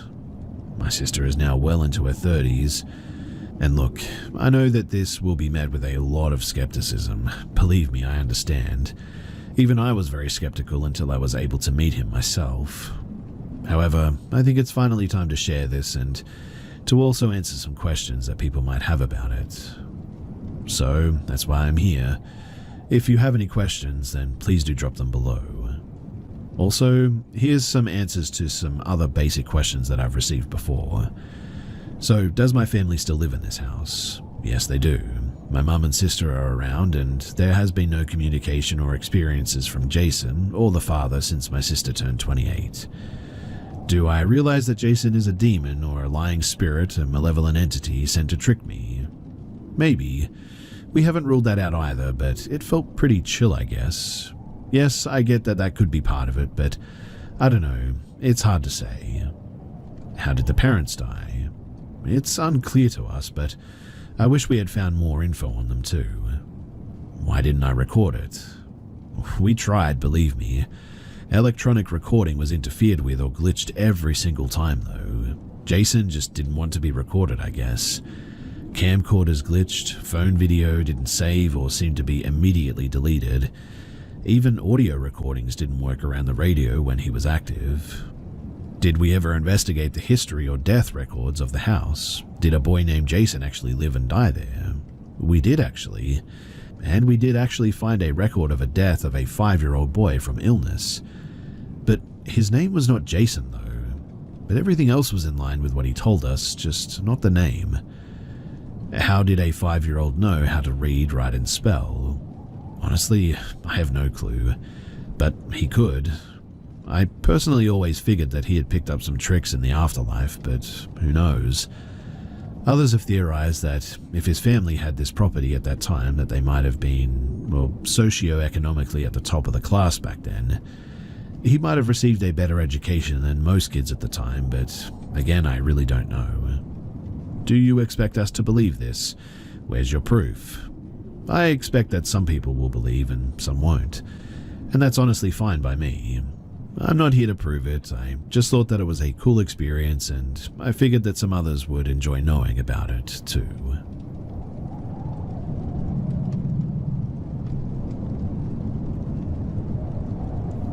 I moved into my childhood home when I was 2 with my mum and my dad. Throughout my life, my mother has always said that she believes that there was a ghost in the house, but I always just kind of brushed it off, I guess. It's not that I don't believe in the paranormal, but the things that she would experience just wasn't anything for me to bat an eye at, I guess. Sort of like hearing footsteps or hearing silverware move in our kitchen, etc. But one day, a couple of years ago, back when I was a freshman in high school, I played on my high school hockey team, and one day I had a really late game and I didn't arrive home with my dad until about 10 p.m. My mother was working that day. She worked as a bartender at the time, so she normally wouldn't get home from work until like 12 a.m. to 1 a.m. But me and my dad, we came home to an empty house as per usual. Pretty much every day he goes outside into our backyard to smoke a cigar, and that night it was the same routine. And as soon as we got into the house and as he was getting ready to head out back, I told him that I was going to head into the shower, so that's what I did. I had a dog at the time, a small one, but she was outside with my dad during this time, so I'm just doing my stuff in the shower. I'm in there, I would say, for about maybe 5 minutes. My shower is located on the top floor of my house, then downstairs is the kitchen, and then I have a basement. When all of a sudden I heard 3 clear loud knocks on my bathroom door, about a couple of seconds apart from each other. I sort of stop what I'm doing and sit there and listen. I say hello, thinking that it was my father, but I get no reply. No sounds, not anything. Now, the thing with my house is that it's really creaky, so even when the shower is on, I can hear my downstairs basement door open and close, and you could hear someone walking up the stairs right outside the bathroom door even. But I heard nothing before or after the knocking. So, to be honest, I really just didn't think too much of it. I was a little bit freaked out, I'll admit, but I chose to just sort of forget about it in the moment. I continue in my shower, and another about, I would say 2 minutes passes by, when I hear the same 3 knocks on the door again. Weirdly too, it sounded the same as the first time, like identical. Now, I'm definitely scared, so I proceed to yell, "Is anyone there?" And once again, I receive nothing. So, with the shower still running, I get out of the shower and open my bathroom door to see nobody. No one going down the stairs or anything. I walk out of the bathroom and check all the rooms up there, and I don't see anything. I look out of my bedroom window and I see clearly my dad sitting outside, so I brush it off again and tell myself that I'm just going to finish my shower and get out of the bathroom as quickly as I can. I go back into the bathroom, and as soon as I get into the shower, the same 3 knocks happen one more time. At this point, I am absolutely terrified. I turn the shower right off, and I open the bathroom door again to reveal nothing. Now, at this point, I go outside to ask my dad if he went inside at all, and he said that he hasn't. And genuinely I believe him, because usually I would be able to hear him if he came inside the house again. And to this day, this is the freakiest thing that has ever happened to me in my house. One more odd thing too to add is that this was my first real encounter, I guess you could say, with this possible ghost in my house, but I have one more thing to share. You see, a couple of months after the shower incident, I'm sitting in bed at about 12 a.m.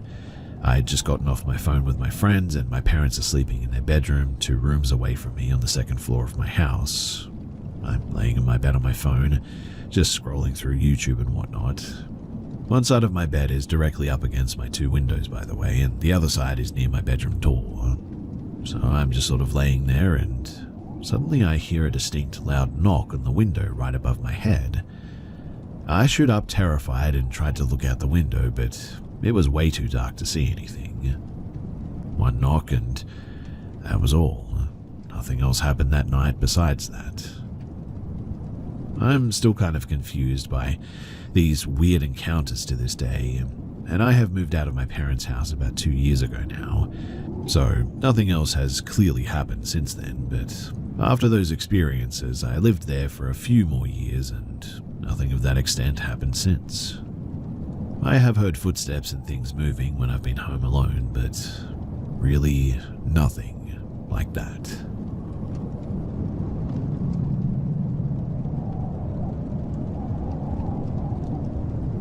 This happened around 2022 to 2023-ish. So me and my boyfriend, we were living at my family's ancestral home in the Philippines. Our house is around 50 years old at this stage, and growing up I had heard a lot of stories and folklores that surrounded our house, but I never really believed in them. Well, up until this incident anyway.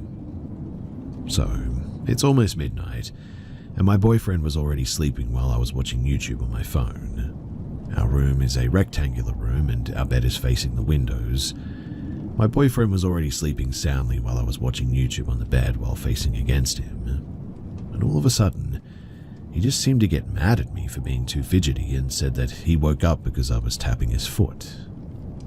I said to him that I wasn't doing anything, and not thinking much of it, I just said that maybe he was dreaming. I keep watching YouTube for another hour until eventually I fell asleep. At around 2 to 4 a.m., somewhere around there, I suddenly woke up and I was really confused because I thought that I was dreaming. You see, while I was looking around the room, I noticed that the right corner of our room was really dark, which was weird because our very flashy internet router was supposed to be there, and now it's just pure darkness. A darkness so dark that it was strange. I looked up at the corner waiting for my eyes to adjust until I saw a very tall shadow of a man. I was looking at him for almost 10 seconds without blinking or adjusting my eyes, just to make sure that I was seeing it correctly. The shadow of his head was almost at our ceiling though. Again, thinking that I was dreaming, I just sort of tried to brush it off, and eventually I went back to sleep. The following morning, my boyfriend was so grumpy that he wasn't able to sleep much last night. Eventually I went to the bathroom, and when I came back to bed I said to him, "You know, I had a really weird dream last night. I woke up and looked here," I pointed at the corner, "and I saw a..." And before I could finish, he said, "You saw it too? The tall man?" I instantly had goosebumps because of what he said. I said to him that I saw it when I woke up in the middle of the night, and he said that he saw it when he woke up too and got mad at me because he felt tapping on his foot. He didn't say anything to me because he didn't want me to get scared and he wasn't sure what he was seeing too. Needless to say, we called a priest and had him bless our room and the whole house even. And after that, we didn't have any more incidences.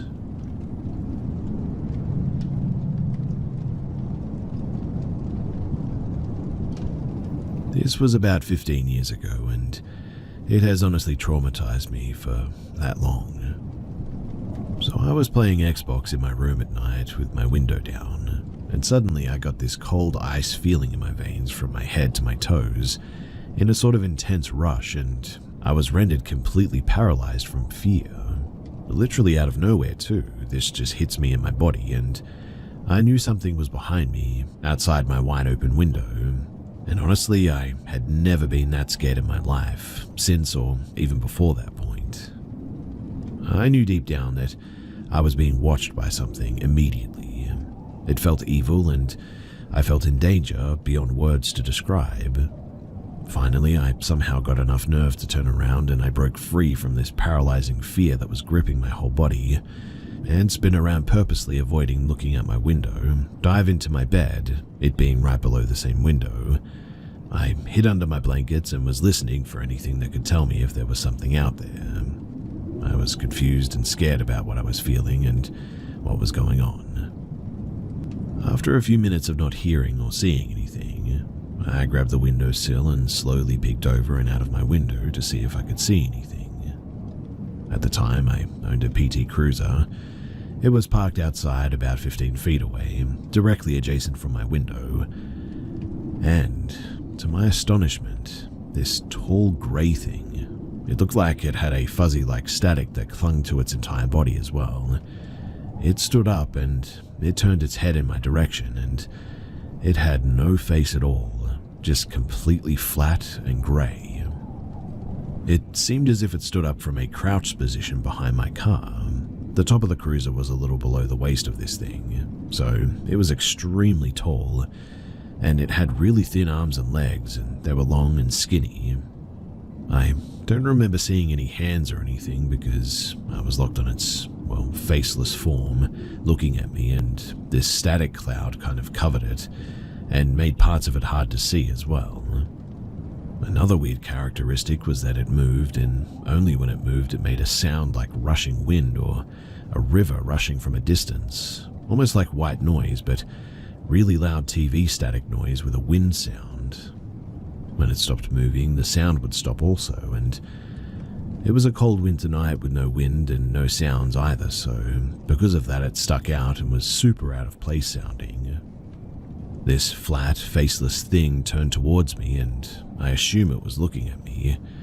Then, in the most robotic-looking way possible, its waist turned away from me, then its upper body, and then its head turned away last, and rushed into the darkness, into the field.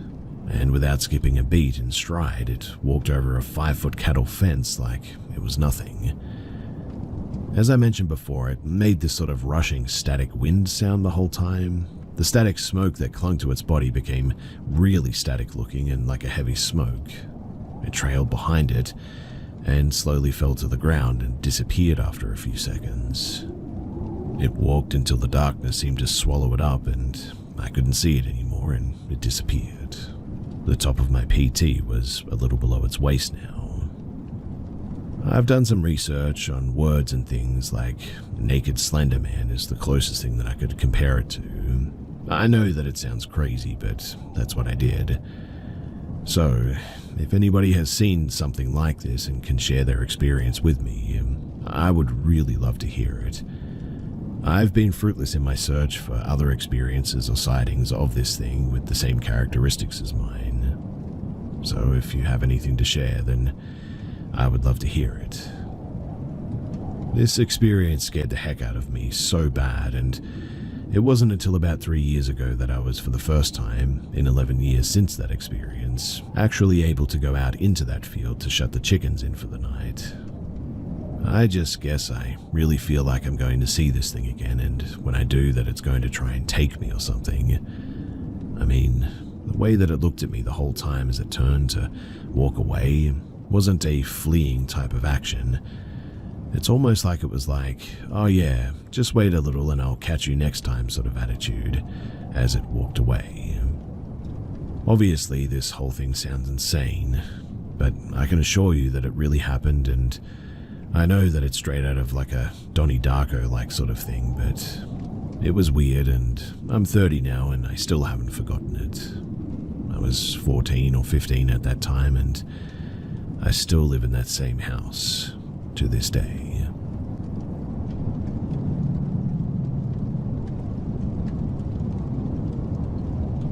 As a kid, I was very bad with understanding social etiquette, or more specifically, I guess, how to not overshare or talk with strangers, no matter how many times my parents warned me.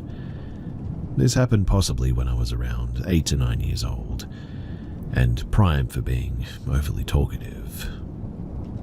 My mum had brought me to McDonald's with her friend, who had a daughter, so that we could play in the indoor play place after eating. It was late at night. I don't remember why we were there so late or what we had done earlier that day, but the McDonald's was pretty much empty except for us and the staff and the one man sitting alone at a table near the play area. It was late, and I don't remember why we were there so late or what we had done earlier that day, but the McDonald's was pretty much empty, except for us and the staff, and also one man sitting alone at a table near the play area. Of course, for whatever reason, little me, seeing a person alone, went up to him with my friend to start up a conversation. I introduced myself and her, started talking about my interests, my school, a lot of things that I don't really remember. I don't remember him replying either, but we eventually left him alone after he called someone on his phone or whatever, and started speaking in a different language. I didn't recognize it, and I don't remember it in enough detail to take a good guess now either. My friend and I, though, we kept playing until the man left, and then a few hours later, a big man and a young girl, roughly the same age as us, entered the McDonald's. The girl ran up to the glass dividing the counters from the play area and yelled my name excitedly. I went over despite not recognizing her. She started telling me a bunch of things about myself, implying that she knew me and I forgot her. She wanted me to come outside to hang out with her, and I realize now, as an adult, that the things that she was saying were the things that I had told the man on the phone. But I, oblivious and a naive child, was ready to go with her when my mother finally caught on and ran over to grab me.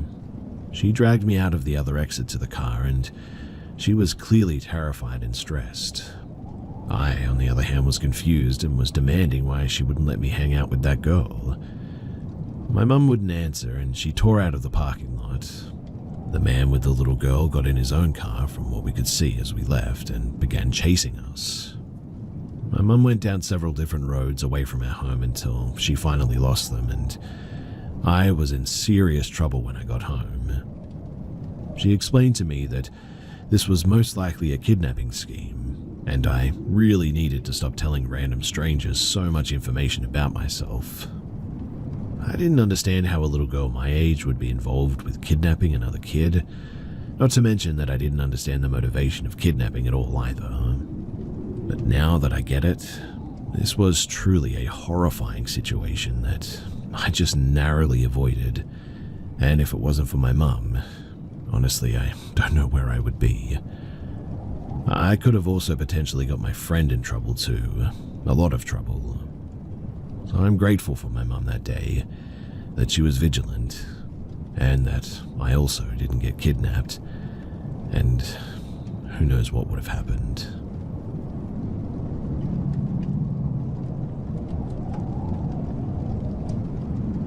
So, for some context, I had a really terrible childhood, to the point where I don't even remember anything from birth all the way to like 13 years of age. Everything that I do know about what happened through those years was from a mixture of sparse memories, things my family have told me about myself, and police reports. One of those things that I do remember, however, is this lady that I called Auntie. No first name, no last name, nothing else contributing to her identity. She was just Auntie. I started seeing her when I was about 7 years old, sitting in her living room as she typed everything that I said down on her laptop. I had no problem with her. I saw her once a month and she seemed gentle enough that I really thought that she was just someone that I could trust. So I did. 7 years later, 14 years old, I admitted to her that I tried to self-delete numerous times. It was a mixture of multiple different factors. My mother's increasing toxicity, the lack of social interaction at the time, and more importantly, I never moved on from the horrors of my childhood. Now, I was 14 years old at the time, and I was able to wonder why these meetings with Auntie never actually seemed to help me, especially to do with the fact that I begged her to tell me why I constantly wanted to end myself. And I remember on the way to Auntie's house one day, I asked my mother if I would ever get the chance to see a different person, maybe a different sort of help that Auntie clearly couldn't give. I was just hissed at to be quiet. Around that time too, the relationship between me and my mother began to crack a lot. My mother became a source of grief to me, and I cried about it during multiple sessions with my auntie. Auntie, at the end of these sessions, would try to defend my mother or make me seem like I'm blowing things out of proportion. I tried to come up with my own reasons at the time and why she was not trying to understand things wholly, and I just chalked it up to her being empathic, maybe being able to explain why my mother was terrible was supposed to help me embrace it in some weird way or something. And then, more things like that seemed to happen. I admit that when I was 16 years old, I was a terrible kid. I went to parties, drank whatever was served, and definitely did not tell anyone what I was doing. But then Auntie started to ask very specific questions, especially to do with the topics I just mentioned. Quite honestly, I was sort of in shock, I guess. Again, I gave her the benefit of the doubt and thought that her sudden pinpointing of these things must be from the fact that, at this point, she knows me for almost a decade and just knows these things. All the way into an entire year later, she started to bring up the parties that I've gone to in these sessions without even bothering to hide behind the questions. The relationship between me and my mother had almost been completely severed, and the worst part of all, something that still affects me to this day, at the end of each session, Auntie started to invite my mother into the room and tell her every single thing that I had said. It was terrible, hearing my own words against my mother, explaining the increasing abuse that she had begun to put me through and said straight to her face as she sat next to me. My grades in school began to drop. My mother forbade me from going out and I was completely isolated. So again, self-deletion and all that. I ran into my mother's room looking for something that I could overdose with or just something that could push me to the edge. I remember rummaging through everything until I went into her walk-in closet. I had barely gone into her room. In fact, I completely forgot about the fact that she had even had one of these.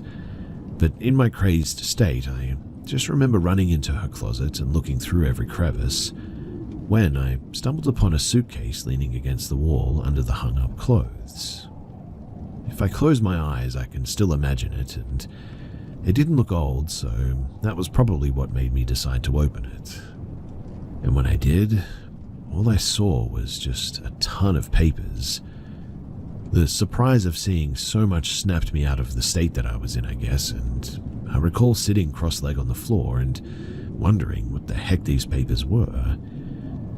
After a while of reading, I realized that these were transcripts of Auntie and I's sessions, literally dating all the way back to some of the first sessions that I did with her.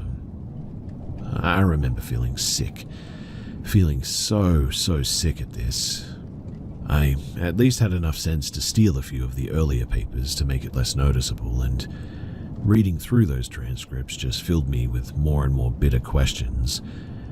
And so, I decided that night that I was going to end myself after I figured out what was going on. I was on a time crunch, feeling stressed because I really only had a year to figure out what the heck was going on before I was faced with the looming threat of being kicked out as soon as I turned 18. So I started to pay more attention in our sessions, looking around her house wherever I got the chance to, looking for some indicators that could tell me who this psychologist really was. I started asking my mother more and more questions about Auntie too. She kept deflecting though, repeating the same fact. She was a psychologist. That is, until I did something that literally almost ruined the rest of my life. I decided to steal my mother's phone. It seemed like a small thing now, but at that point it was really life or death. My mother was in the shower one day and I had already packed all the stuff that I needed to be out for a few hours, maybe even for a few nights somewhere. As soon as I heard the door lock, I swiped my mother's phone and bolted out of the house. I didn't even look down at the thing until I was on the bus, in fact. I remember looking through my mother's messages first, and I knew that I had found Auntie when I stumbled across an unfamiliar name. Even better when the messages clearly showed when my mother booked appointments too. I scrolled for a while, enough for the bus to get me to a safe place, but even as I walked off the bus and years of texts were read, nothing incriminating or anything of that effect had shown itself. I then looked through my mother's call logs and I saw the fact that they call extremely often. I was not an idiot too. Whatever was really going on was happening on calls instead of messages, which was smart. I'll give credit where credit is due, obviously, but it still didn't get me anything, and I was now a bit peeved. I found a place to sit at the side of the road, and I continued my search. I looked through my mother's social media, and when I tried searching up Auntie's name, nothing came up. I genuinely felt all the hope leave my body at that point, and sometimes now I swear that I can still feel the same sick feeling as I felt then. I almost gave up. Almost. And every day I thank myself for mindlessly swiping through my mother's followers because eventually I found her. Her account name didn't have her real name. It was some weird fake one, but when I clicked on her profile, it was definitely her. She posted photos with some of my mother's friends, and I scrolled for a while down her page until I saw a photo that I posted of herself and my mother years ago. I also found out that they had literally been friends before I was even born. I felt sick, betrayed, and a bit relieved that I now knew what the heck was going on. Why my mother had transcripts, why Auntie didn't think twice before telling my mother every single thing that I had said, why she defended her. I didn't even bother to find a place to stay that night. I just went back home. I got beat black and blue for doing something that I didn't deserve any forgiveness for, and it didn't hurt at all compared to what I found out earlier that day. All I asked my mother that night is, who is Auntie really? And she couldn't even answer that. A few years later, I was in her first year of university, and I had the lucky chance to move out of my mother's house as soon as I got the chance to. It was with an old friend taking pity on me and allowing me to stay with him since we applied to the same university. He's one of my best friends now, but what finally gave me closure in some sort of bittersweet way was clearing out my Instagram. I deleted people that I didn't care about or didn't know, but my heart dropped when I saw a familiar username in my followers. I didn't think about it at all when I searched up the username in the search bar, and when it came up with my auntie's Facebook account, my jaw dropped. This psycho had been following me for who knows how long on my Instagram. And suddenly, everything that didn't click finally made sense. The sudden, precise questions, why my mother suddenly decided to isolate me from my friends. It didn't even say psychologist or anything of the sort in her bio, and tell me why it said chemistry teacher with over 20 years. I admit that I cried like a baby that night because it had taken me years to finally understand why two of my main female models seemed to despise me. Still to this day, I mourn the fact that most of my early adult years are being used to heal from everything in my childhood, instead of going out with all of my newly made friends and giving my all to university. Genuinely, it sucks. Everyone who hears my life story too agrees on the fact that there's something wrong with them. I just wish that I knew that sooner. 2 days ago, I had my first session with a real psychologist, and trust me, I did my research this time. I felt almost ashamed too when I blurted out the reason why I'm sitting in this guy's chair like this. But he just smiled and told me that we had a lot of work to do. And yes, we do. I decided to share my experience just in the slight chance that anyone else has had a similar experience with therapy becoming messed up like this, or they feel like they've been living a whole other life their entire life. I promise you guys, it gets better, and with a little bit of luck and surrounding yourself with the right people at least, you might just get through. Anyway, that's my story, and obviously you'll need to fill in the gaps a little bit here, but I'm wishing you guys all of the best.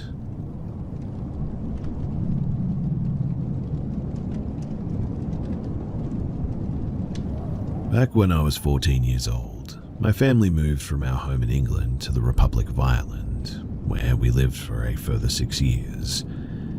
We had first moved to the northwest of the country, but after a year of living there, we then relocated to the Irish Midlands, as my dad had gotten a new job working in Dublin. My parents had bought a cottage on the outskirts of a very small village that was a stopping point from one of the larger towns to the next. This village was so small and remote, there was basically nothing to do.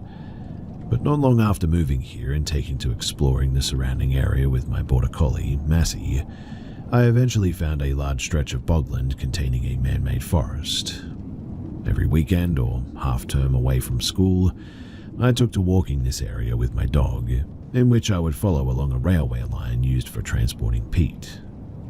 However, after months of trekking this very same bogland, I eventually stopped going there. I cannot quite recall the reason why, but maybe it was because I always felt as though I was trespassing, which I wasn't. Or maybe it was because the bogland was so bumpy and uneven, I always came home with horrific blisters. Whatever the case may be, although I stopped going to this bogland to walk my dog, outside of one of the nearby towns where I went to school, there was a public forest. And because this forest was a 20-minute drive away, my dad would take me and Macy there, drop us off, and then pick us up again 2 or 3 hours later. What I loved about these woods was that it was always so quiet, only with the occasional family, dog walker, or jogger passing us by. Now, on one particular evening, I had gone back to these woods with Macy, where my dad would later pick us up after running some errands. Making our way along the trail, the evening had already started to become dimmer. Wanting to make my way back to the car park before it got too dark, I decided to take a bit of a shortcut through the forest via one of the many narrow side trails. Following down one of these side trails, me and Macy stumbled upon a small sort of teepee-shaped hut made from logs. Loving a good game of hide-and-seek, I would sometimes hide inside the teepee when Macy wasn't looking, where she would spend the next couple of minutes circling around the hut trying to find me, not realizing that she could just go inside. Whether I played this game with Macy that day or not, I cannot really remember, I'm not sure, but following down this exact same side trail, I turned to look behind me. Staring down the entryway, I then see a man walking 20 meters behind, having just taken this side trail. For some unknown reason, I had a strange, instant feeling about this man, even though I had only just noticed him. I can't remember or even describe the way that this man was walking, but the way that he did so felt suspicious to me. Listening to my instincts, or perhaps just my paranoia, I suppose, I quickly latched my lead back onto Macy and hurriedly made my way down the trail. A few minutes later, although I had reached back onto the main trail, the evening had already turned much darker. So again, turning to see if the man was behind me, I could still see him around the curve, only 10 meters away from me now. I did try to tell myself that I was just being paranoid and that this man was most likely not following me or anything, but my gut instinct just still told me that something was off. Thinking ahead, I pull out my phone to call my dad, as to make sure that he was already in the parking space waiting for me, but there was no answer. Because there was no answer, I just assumed that he was probably still driving, and because he was still driving, I just hoped that my dad was nearly on his way.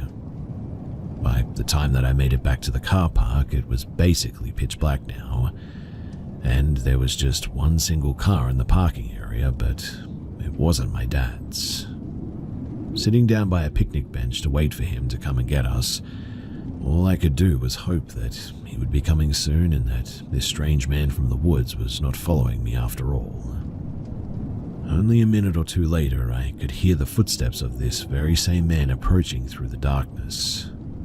Anxiously anticipating him to pass by, I tried to distract myself on my phone, or at least make myself seem less approachable.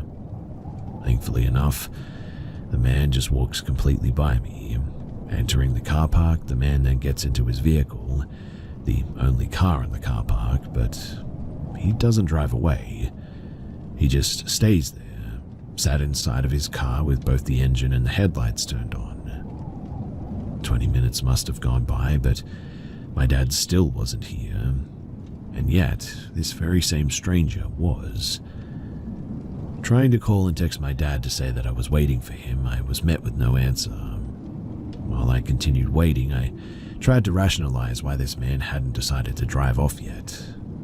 Whatever reasons I came up with, they were not very convincing for me, and for those whole 20 or however many more minutes it was, I sat outside those woods in complete darkness, hearing nothing but the hum of this stranger's engine among the silent night air.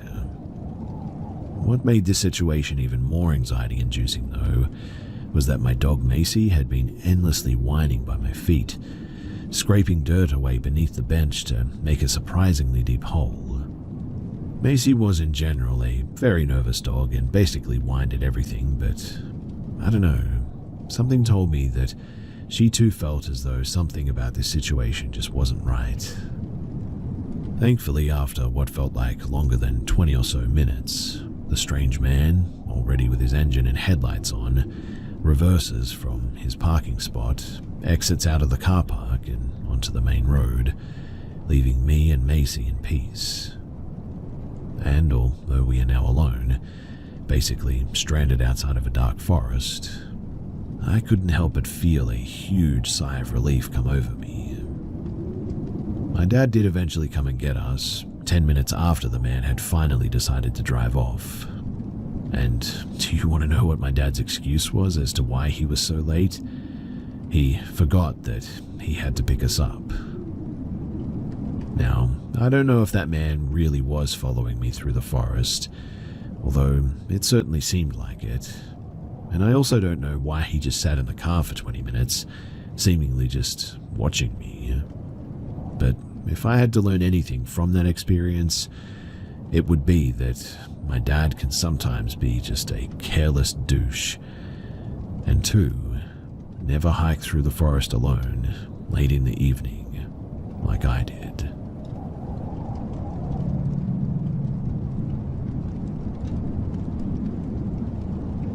I'm going to try to explain this as short and as best as I can. To give some context, I've experienced sleep paralysis many times in my life, and it's always been very simple. I wake up, can't move, can't speak, and can only watch what's happening around me with my eyes. The first time that I had sleep paralysis was when I was 13 or 14. It was just a shadow hovering behind me, which I could see in the mirror that I fell asleep facing. It had no distinct features, just a shadow. So skipping forward, I'm 18 now. I still have sleep paralysis here and there, but have not seen the shadow since I was 14. This past weekend, me and my boyfriend went down to this friend's house. They always tell me about crazy paranormal and scary stuff that they've experienced, so obviously I've decided to bring my Ouija board. I've had it for about a year, but it has yet to do anything, so I kind of just started to doubt it was real and hung it on my wall. It was about midnight-ish, and we went walking on the train tracks near his house. Decided to stop by a little ghost town because He lives basically in the middle of nowhere and pulled out the Ouija board. It was only me and my boyfriend's friend with our hands on the planchette. Trust me too, I know the first mistake, but I genuinely started to doubt that Ouija boards were real even. But basically, to sum it up, I asked the basic question, are there any spirits who would like to communicate with us? To then I get a response, GETO or get ow. Me and my boyfriend's friend and I panicked and said goodbye before we even got the last two letters because we knew exactly what it was saying. And that was the second mistake. We practically ran back to his house and went on with our night, and I was still extremely skeptical and thought that maybe it was probably his friend, but there was not really any way that I could prove that. Well, the next night I'm at home completely alone. I'm laying in bed and praying and accidentally drifted off before I finished praying, which I then experienced sleep paralysis. And it is the shadow that I saw when I was 14, but this time it has eyes and it's closer. All I remember from it is that it was leaning over to get closer to my face and I was freaking out. Now, the part where I get confused is this wasn't normal sleep paralysis, I guess you could say. I was flailing around and begging for it to let me wake up. I woke up and just kind of said to myself, well, that was weird, and man do I hate sleep paralysis, and eventually went back to sleep. About 45 minutes ago, I woke up from another one though, and it was this one that was truly horrifying. So I was praying before I fell asleep again, and again accidentally drifted off before I finished praying. I woke up and it was this thing again. It was in the same spot as last time, but this time it started trying to get near my ears, and I was literally pushing and kicking this thing away from me until it stopped, and it was trying to talk to me. It then told me that it was keeping me there forever. I'm assuming in whatever realm that I was in, whether it was a sleep realm or something evil or whatever, but I was crying and begging for it to let me wake up. I kept telling it that I had work in the morning and I couldn't stay there forever.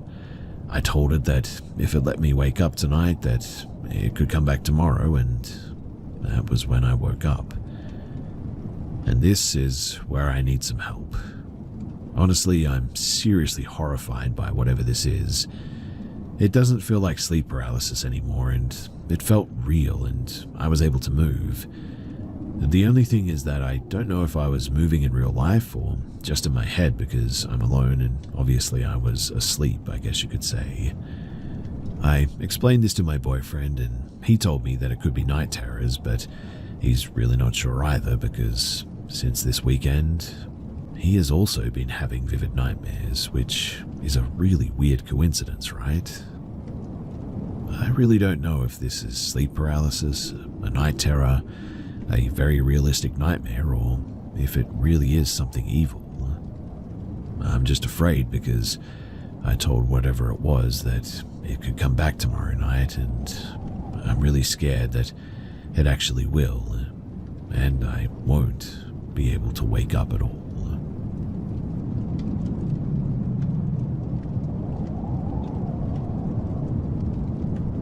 This happened to me a few weeks ago on a warm night when I decided to go for a walk in the forest to my favorite clearing. It's a beautiful spot, located on a hill with an amazing view over a field and off into the distance. I've even watched a few sunsets there, and it has always been one of my go-to places. There's also a campfire there as well, which seems to be used occasionally by other people. I left my apartment around 10 o'clock and I headed toward the forest. The night was pitch black, but I chose not to use a light. I'm really not sure why I chose that, but maybe I just didn't want to attract attention and preferred to enjoy the quiet warmth of the evening alone. Whatever the case, as I walked, I passed an old farm next to the road leading to the clearing. The road itself connects to another town nearby, and I had passed that farm many times before, and I had never seen any animals, people, or cars around it. It always seemed to be abandoned to me, but that night was different. So as I walked past it, an unmistakable farm animal smell hit me. something that I had never experienced there before. It was that sort of typical earthy, musky scent that you get when animals are around. If you know, you know, but instinctively I looked around hoping to spot something in the darkness, but just as always, the place was completely empty. No animals, no signs of life, nothing except the strong smell lingering in the air. I found that a bit strange, but I shook it off and I continued walking. Soon I reached the clearing and I sat next to the campfire, ready to stargaze. That was my whole purpose for coming, and I wanted to lie under the sky and take in the stars a bit. When I inspected the campfire, I noticed that beneath the ash there were some embers still glowing. There was also firewood stacked nearby, left by whoever had been there before. So I decided to rekindle the fire using the leftover wood, and soon I was lying on the ground next to it, just sort of stargazing and watching up in the night sky. For a couple of hours until midnight, I enjoyed the peaceful night too. But eventually I ran out of firewood. I didn't feel like venturing into the woods for more either, so I let the fire die out and I allowed myself to drift into the quiet darkness. But then, like out of nowhere, suddenly I hear footsteps. They were coming toward me from the gravel road, loud and distinct in the silent night. The fire had burned out completely and the moon was dim, leaving everything in near total darkness at this stage. I couldn't see them, and obviously they couldn't see me, but as I lay there on the ground, hidden by the darkness, I listened closely and tracked their movement by sound alone. As the footsteps passed me, I got up and I started following them. It wasn't strange to me at the time. I was heading home, and they just so happened to be going in the same direction toward my town. If anything, I felt a strange sense of advantage that they didn't know that I was there, but I knew about them. Their footsteps remained steady, crunching over the gravel, and I could hear my own footfalls joining theirs. But then, all of a sudden, without warning, their footsteps just vanished. Gone. I stopped, confused. I didn't really think much of it at first and continued down the road, passing the farm again, but something nagged at me, so I paused, turned around and waited, expecting to see someone emerge from the darkness behind me. Maybe I had somehow passed them without noticing. In the near total darkness of the forest, after all, it was possible, but no one ever came out. I stood there for quite some time too, staring into the darkness, waiting for a moment, a sound, anything. But there was nothing. No footsteps, no rustling in the trees, no sign of anyone. And that's really when I became unsettled the most. If it had been a person walking ahead of me, they wouldn't have known that I was there, which means that if they suddenly heard another set of footsteps behind them, it could have startled them for sure, and if they had jumped off the road onto the forest to hide or escape, there should have been some noise, branches snapping or leaves rustling or something. But there was nothing. I didn't think about it too deeply until a few days later when I replayed the whole scenario in my mind, and the more I thought about it, the stranger the whole situation becomes. Really, I'm not sure what to make of it, but that's why I'm here. I would really love it if you guys could help me figure this one out. Were those just a couple of people walking out in the night like me, or was there something else going on? Also, I should probably mention too that the next day when I went back, I could clearly see my footsteps. You could see the imprint of my shoe and all, but there were no other footprints anywhere. I don't know. The whole situation is weird, and I would love your input.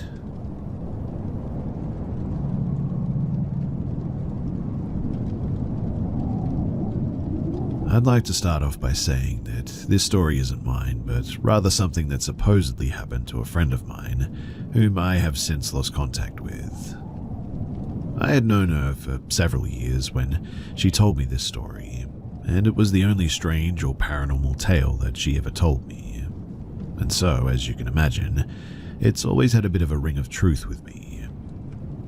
Anyway, Around 2004, she lived with her parents in a wooded area of Ontario, Canada. Their backyard, it had a handful of fruit trees and a thick forest began where their backyard ended. And one night, her father was climbing the stairs to go to bed when he happened to look out the window towards the fruit trees. Apparently, a bluish-white light caught his eye, meandering amongst their fruit trees. It wasn't particularly bright, but not dim either. It supposedly drifted freely around 3 feet off the ground. Thinking that it was a prowler with a flashlight, he readied himself for a confrontation. But as he looked closer, he realized that this light wasn't coming from a flashlight. It was just a ball of light floating around the trees, as my friend described it. Her dad calls for the family to come and see. They joined him at the window, bewildered at what the ball of light was. Dad decided to go and get a closer look, but as soon as he opened the door, the light retreated to the thicker forest beyond their yard, weaving through the fruit trees as it moved without a sound. Creeped out, my friend and her mum went back upstairs to go to bed, trying to put it out of their minds. Her dad, though, he stayed up a bit longer, staring at the window, mesmerized, watching as this light returned to their yard and just floated around. Eventually, it drifted back into the forest and disappeared. The following morning, my friend woke up to their father shouting in a panic. He had gone blind overnight. Her and her mum rushed him to the hospital where the doctor examined him. The doctor told them that he typically only sees this kind of retinal burn from people welding without a mask. It was determined that her father's blindness was thankfully temporary and should pass within a couple of days. I should add too that her father was definitely not a welder, but rather worked in an office. As I said before, I have since lost contact with this friend, but as of our last conversation, the source of light, it was never determined.